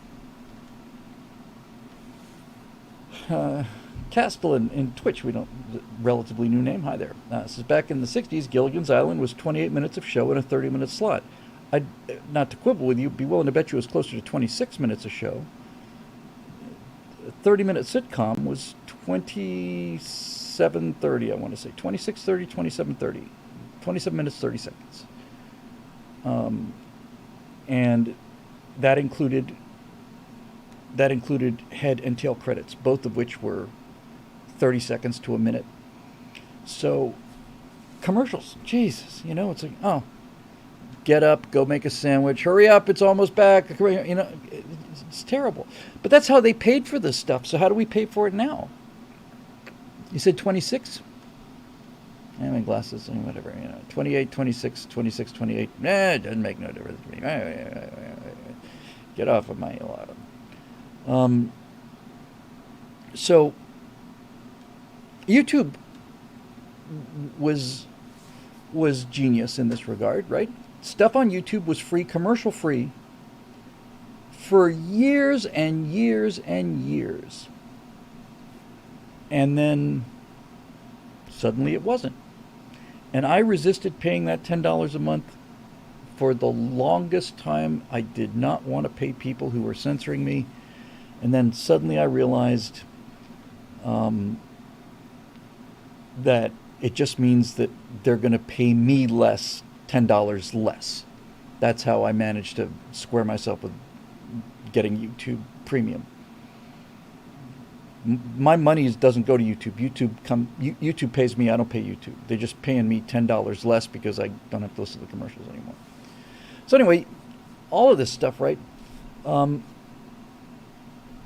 It's all floating around.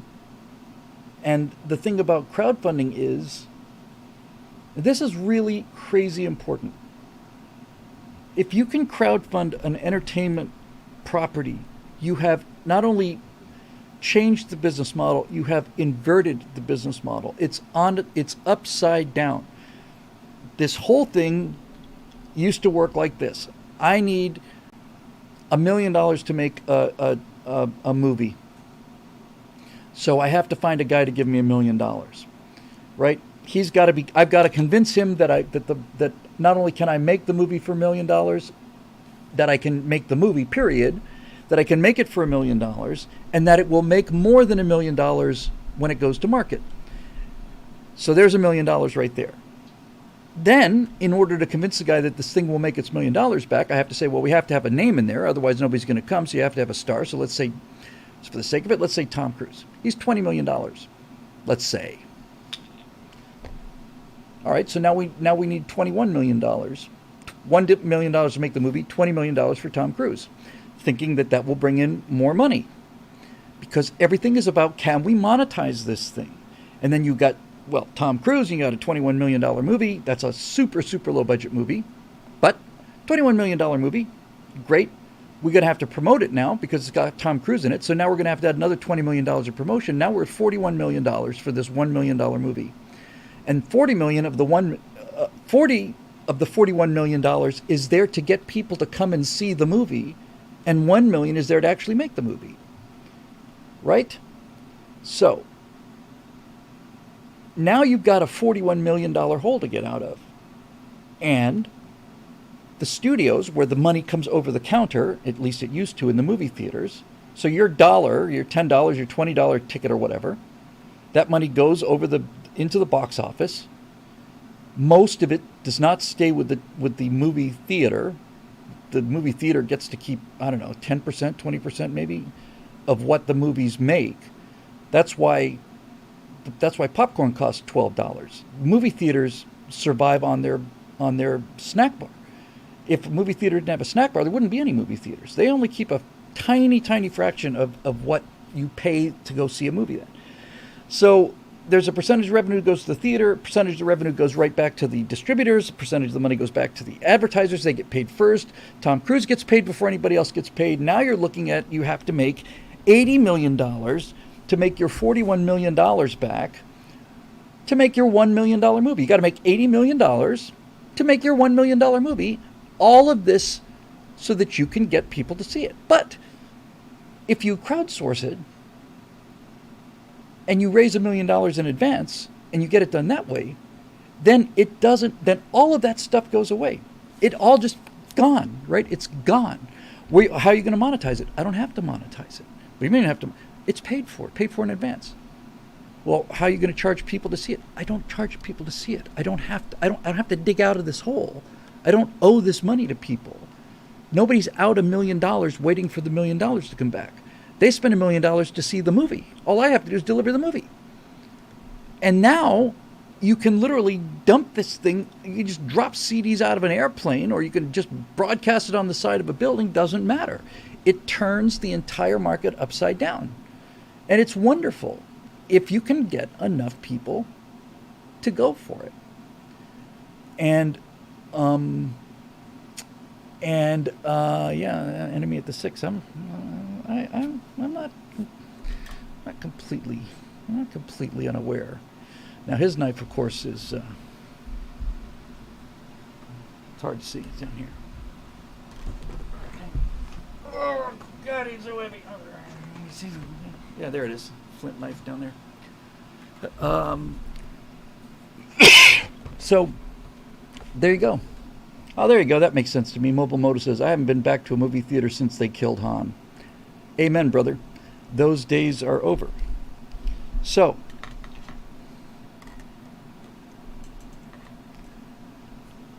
the tough issue will be to say, if we make this thing free, it will be seen by millions and millions of people. But we're not going to make any money off of that. Correct, but it will be seen by millions and millions of people, and it will permeate the culture, and you will own that brand, and that franchise that's the home run. Eric Blake says, hey Bill, did you hear about the title of one of Daniel Craig's 007's upcoming films? I swear I'm not making this up. The title is Queer. I did not hear that. I thought, however, that Daniel Craig wasn't doing any more of these 007 movies. Marusha Dark, merchandising, right? It's not even just merchandising. It's brand recognition. Desi Lu, people think NBC made Star Trek. No, NBC bought Star Trek. The people that took a risk on Star Trek was Desi Arnaz and Lucille Ball. It was them. Really, it was the two of them. They said, this could be good. Star Trek was produced by Desilu Studios, and Desi Arnaz was a genius. Desi Arnaz invented the sitcom. He invented the 3-camera sitcom. The living room of the Ricardos is on the exact same physical space as the bar in Cheers. It's precisely the same physical location. Same studio, same everything. So you got to be able to get out of, you got to get ahead of where the market is. Try to figure out where it's going. And the only way you can do this, by the way, the only way you can get this inverted market strategy is for the cost to be low, because you cannot crowdfund $20 million. Well, you can if you're Chris Roberts, but other than that, you can't. And by the way, Chris Roberts is not selling dreams. He's selling experiences available today. Star Citizen, I got out of that 5 years ago, and it's not much improved since when I left. But What he's selling is, here's a spaceship that you can walk around in, sit in, and fly. Can't really do much of anything, at least as compared to other games, but you do get to hang out with your friends and fly. It's worth every penny for me. I remember driving over Planet Rover, looking next to a friend of mine who's on the other side of the country, talking through headsets, hanging out with 15, 20, 30 people, having a blast. So you got to know what you're selling and, all the rest of that happy stuff. Let's see if we can get a couple more of these babies done.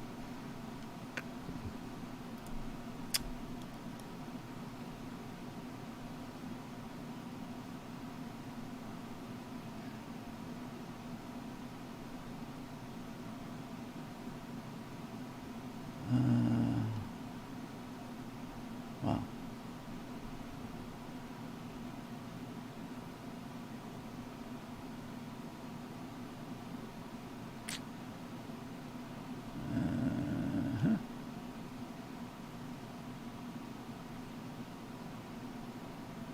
Okay, well, it looks like this might actually be possible.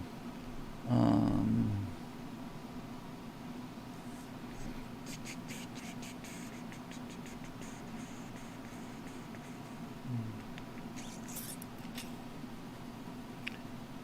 okay, Chris Taylor.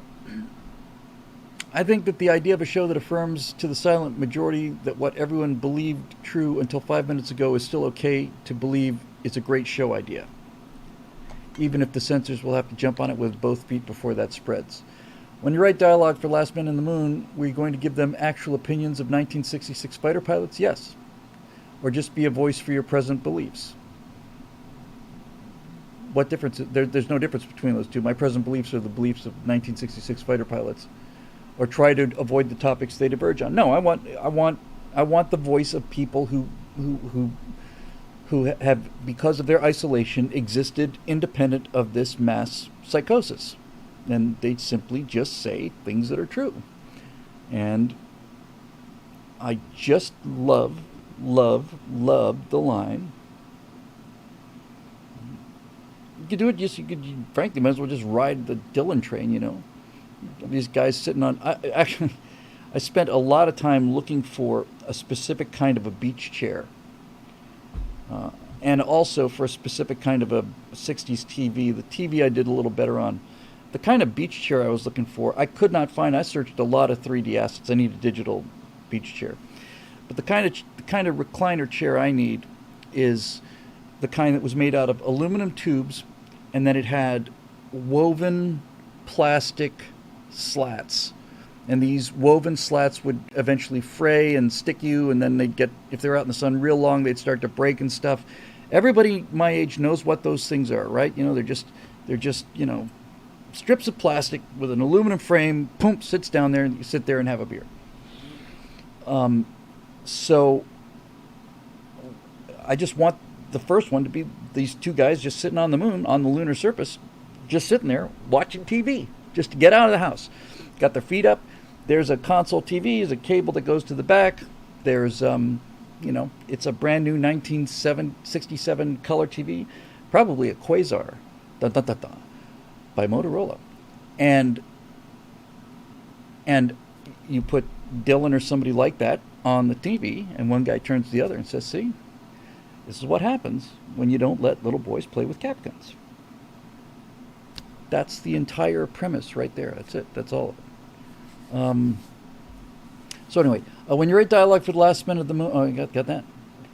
For example, queer and sissy are insults, and those who should feel shame are insults, and those who are should feel shame with uncomfortable overcompensation from the Navy astronaut, perhaps. Combat is not women's work, even if there are a few women who can handle it, as history shows. The detriment to the men's discipline, morale, and ability to think clearly wouldn't be worth it. Yes, that's 100% where I want to be. It's 100% where I want to be. I don't want to be in a place where these guys are treating women as if they're all, she makes a great cup of coffee, I think I'll keep her. That kind of thing. But yeah, combat is what men do. That's what men do. They go. They're not going to have the problem so much with women as they're going to have the problem with doing anything to lower lethality standards in order to get a result. that's what they're going to have a problem with, right?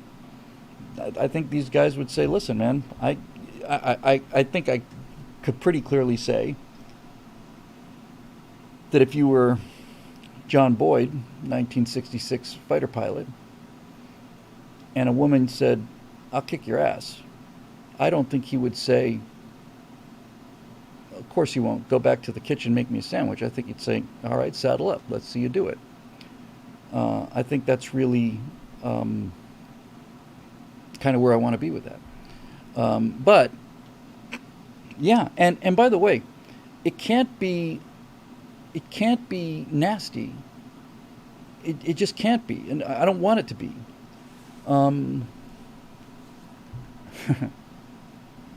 Asa Findi says, Bill, I'd like to inform you that you've won. Yes, that's it. Won the first annual Montgomery Burns Award for Outstanding Achievement in the field of excellence. Excellence. Smithers, from the beginning of time, man has dreamed of blotting out the sun. Smithers, since the beginning of time, man has dreamed of blotting out the sun. That's just brilliant writing. So yeah, Chris. So that's what I'm after. I want that A-OK, 100%.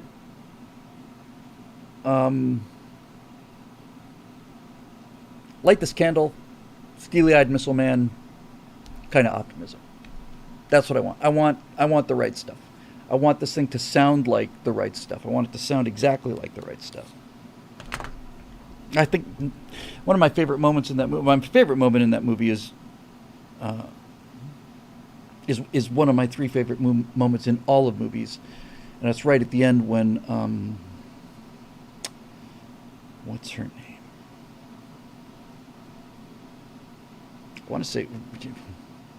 Wanted to say Janice Rand. Sally.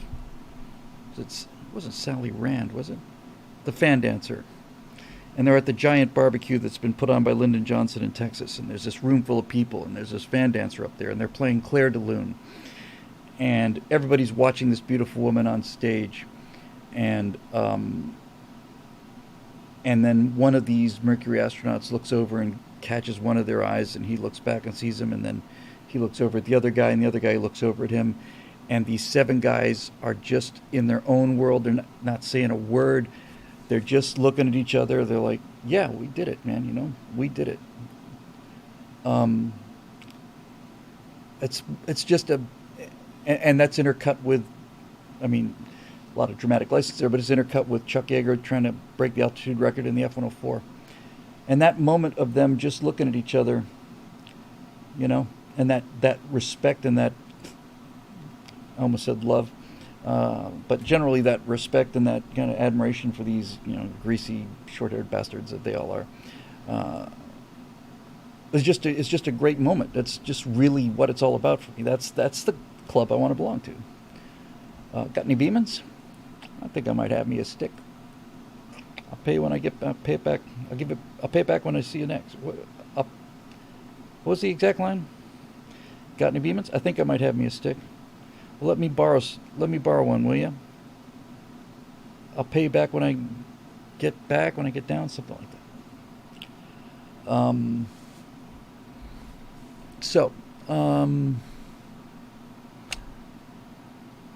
Yeah, that's the whole tone I'm going for. I think there's a desperate need for that sound, because I was talking earlier about Space Lucador. We were talking about these people who are doing these commentaries, and I'd mentioned how I was very impressed with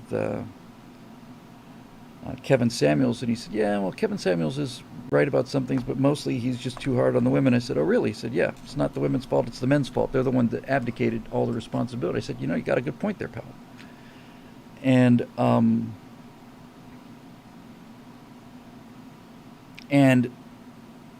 I said, look, man, I think you're going to do well. You're a real masculine-looking guy. You've got a lot of things to say. You're a professional fighter.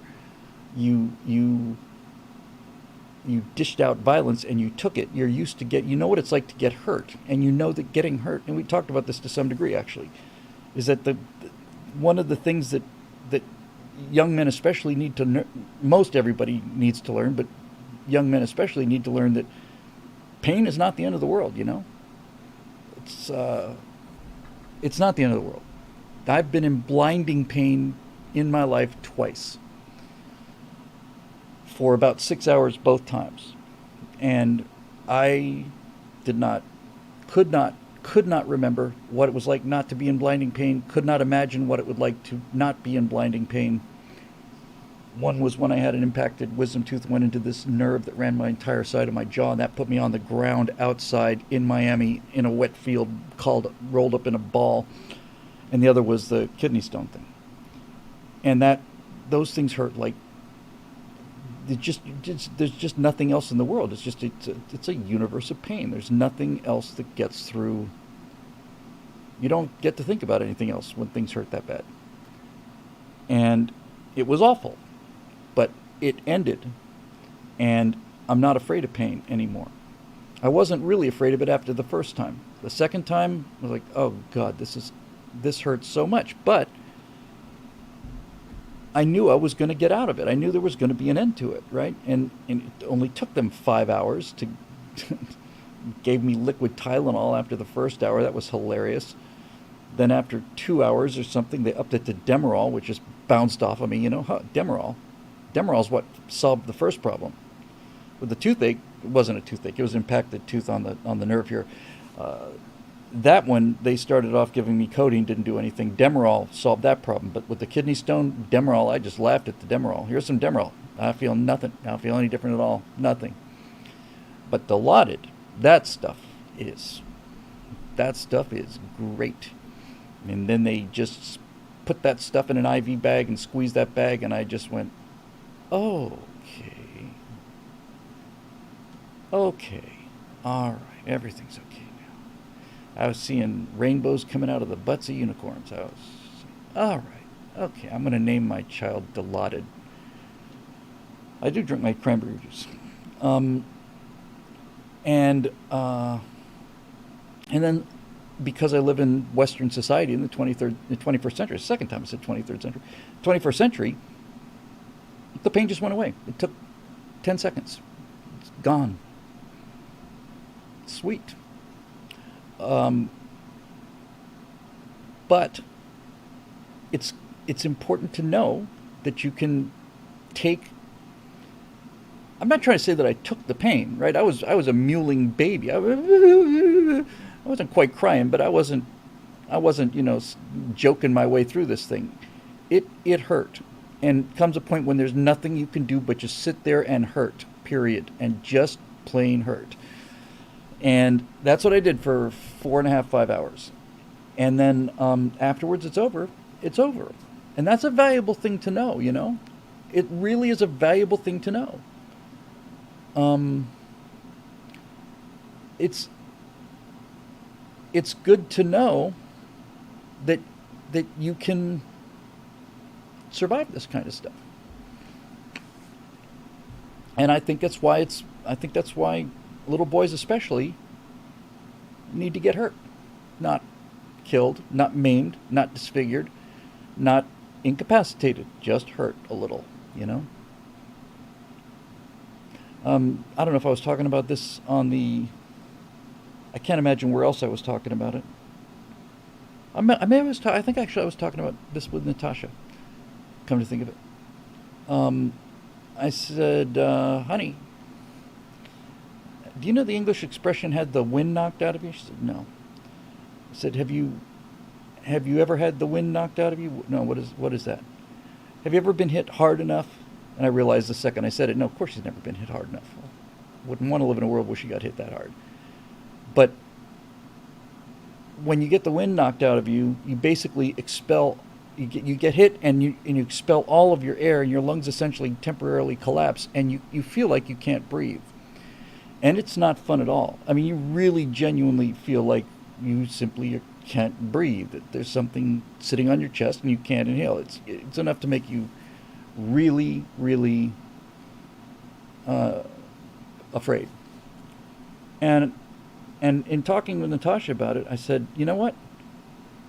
I'll bet you 90%, maybe more, 90% of the boys my age at some point had the wind knocked out of them at least once. And I'd be willing to bet you that Gen Z, I bet you not 1% of Gen Z has ever had the wind knocked out of them. What difference does that make? Well, it's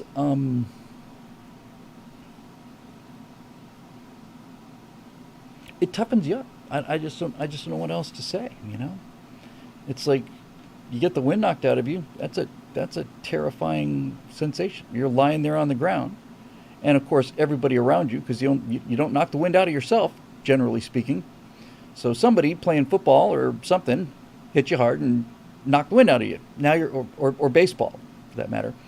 So now you're lying there on the grass looking up at the sky, and there's only one cure for having the wind knocked out of you, and that is for other people to give you some air, which sounds more impressive than it really is. You would think, give them some air. What do you mean? You like get a respirator? No, just like back up, give them some air.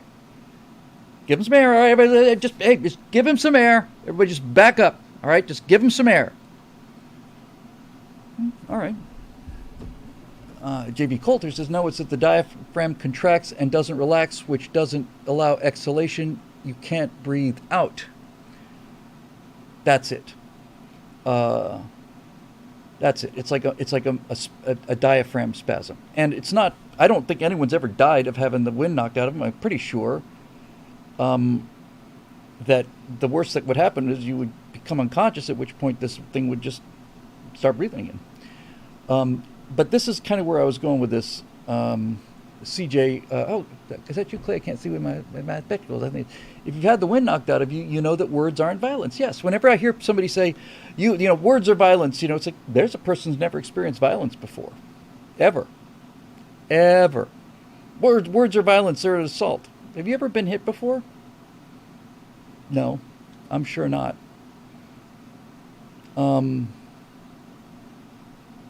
Marusha says, I had the wind knocked out of me when I fell out of a tree as a kid, gave me a fear of heights for life. Wow. Somebody should have thrown you back in the tree. That's what I would have done. If we'd been there and all been buddies, we would have chucked you back up into the tree. And the thing about getting the wind knocked out of you is it's just completely harmless, right? I mean, there's by the time you're breathing again, there's no damage, none. You don't. You know, it's like you're on the ground, you can't breathe, you think you're dying, and then somehow you start breathing again, and 10 minutes later, you're playing ball again. You didn't think anything about it. So, yeah, this is kind of, my God, my hair.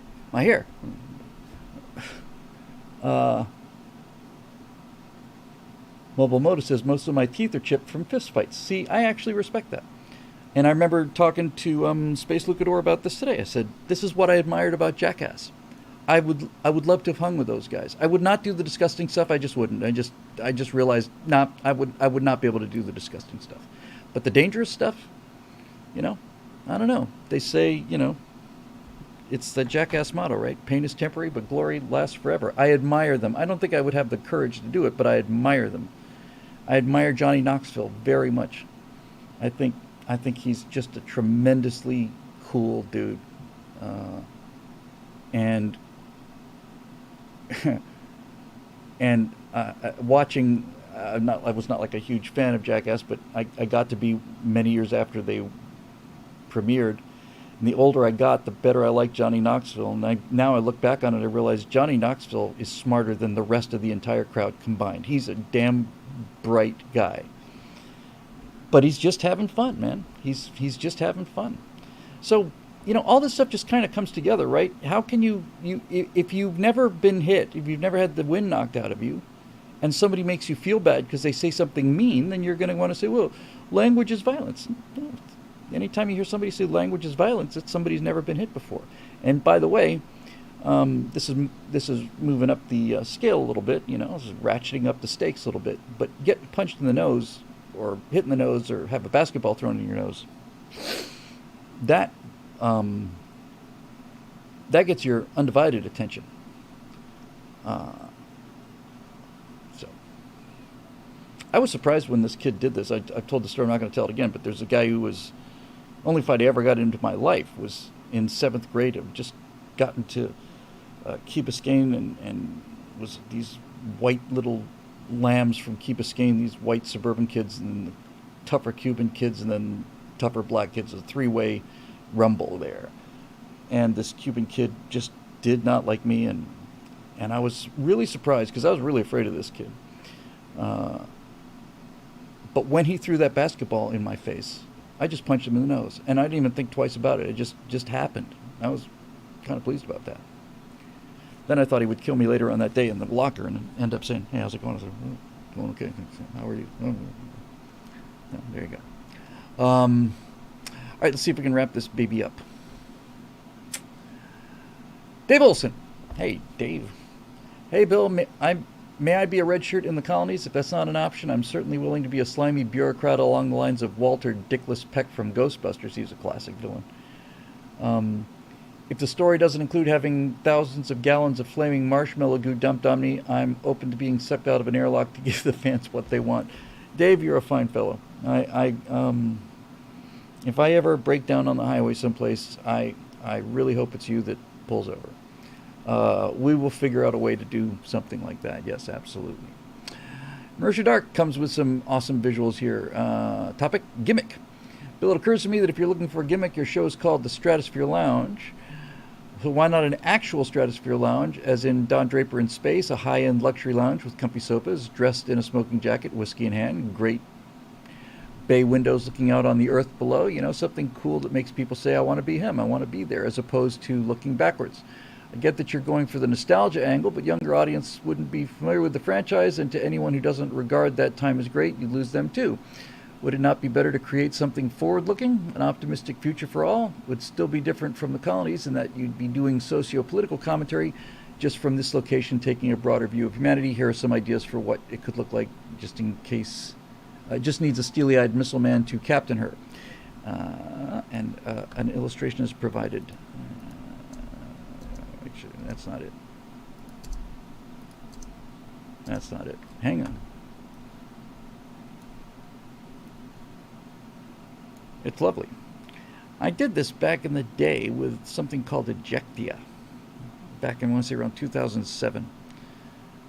This idea that I was going to have this fictional 3D city that would actually be, you know, you'd go to the library and there'd be like a wiki library in there. It was actually pretty cool. Why is this picture not coming up here? Hang on a minute. Marisha, this is really cool. All right, I'm going to have to screen grab this. Hold on. Here's an idea for the Stratosphere Lounge, and it's really rather nice.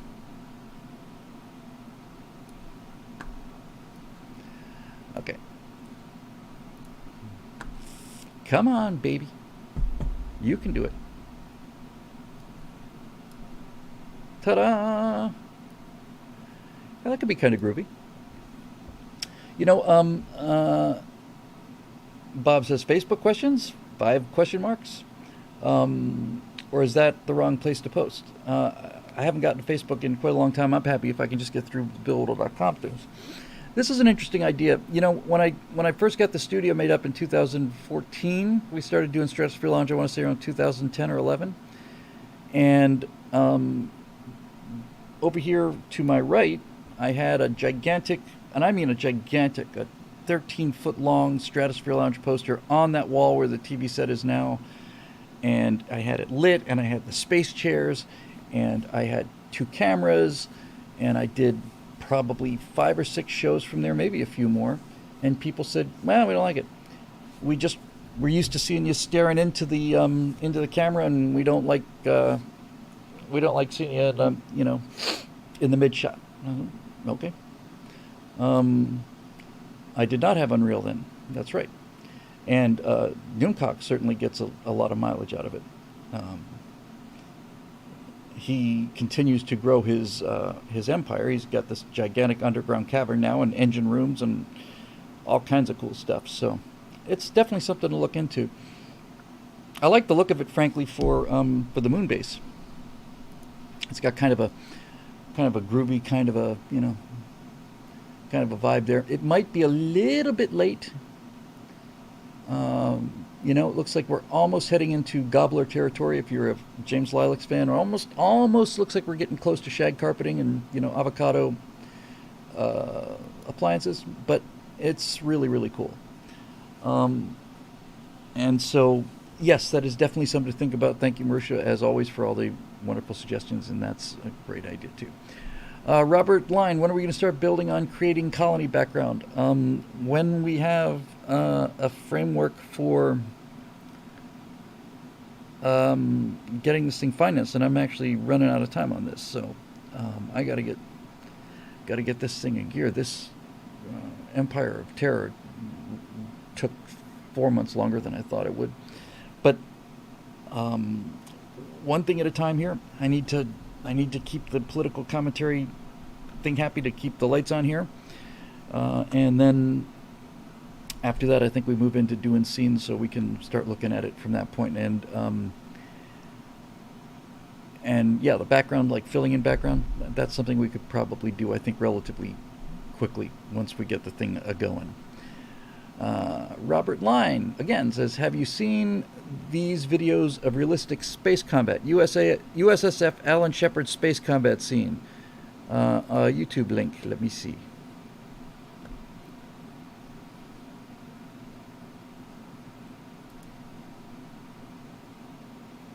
Oh, that's a commercial. It's because I'm not signed in. Jesus, I saw two women with parasols. I thought, well, that doesn't... I'll watch this at my leisure as well. Hey, it looks good. It looks really good.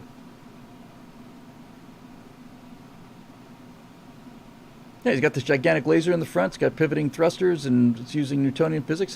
That's really cool. I'll take a closer look at that, and then I'll follow up the guy's channel too. So thanks very much for that. I love that kind of stuff. I love it when people find that kind of stuff. So thank you. That's really, really cool. Wonderful. Where am I now? Come on, you son of a... Where did I put the... Oh. Okay. And finally, GK, did you get the file, or do I need to send the link again? I did get the file. I have to find a way to link it and where to put it. So I did call in for our friend GK Masterson and talked about screenwriting and things of that nature, and I hadn't published it yet because I kind of thought, who wants to hear about that? But apparently some people do. So it was fun and great discussion. So yeah, I'll get that up tomorrow. I'm going to be starting relatively early tomorrow afternoon, and we're gonna get going on all of this stuff. All right, I think it's time for this one to go home. Yeah.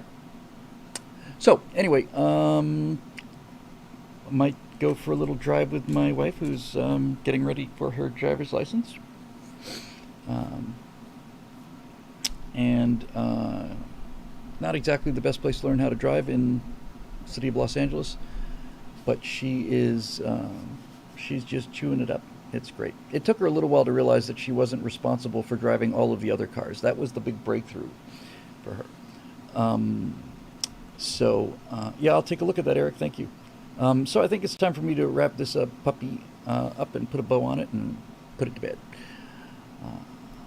So as you probably know by now, this show's made possible by the members at BillWhittle.com, who continue to keep the lights on here, in spite of all of the hiccups and malfunctions and delays and all the rest of the stuff, for which I am eternally grateful, as are the rest of us. And so we will see you Thursday for the Stratosphere Lounge. And hopefully by next Monday, I will have that suit. Fortunately, that suit is rigged, that spacesuit I started the whole show off with, which means that I can just plop it into Unreal 5 and just start, doing some stuff with it. I started doing a little work on the metahumans, and they seem like they've gotten worse looking. It's definitely time for some. What the metahumans need is they need actual photographic textures. There's one place that does head photo scans. They're fantastic. It's just, I think the place is in Sheffield, England, and the faces and the heads that they scan look like aliens. I don't know what the people of Sheffield look like, honest to God, but these are the strangest looking people I have ever seen in my life. There's one normal looking relatively masculine guy in the whole lot, and the rest of these people look like birds. Um, so yeah, so that'll do it. So thanks very much for joining us, and we will see you here on Thursday for Stratosphere Lounge. See you here next Monday for Stratosphere Studio. And until then, don't hire Dylan Mulvaney to be your face of your company if you can, possibly help it. That's the best advice I have for you today.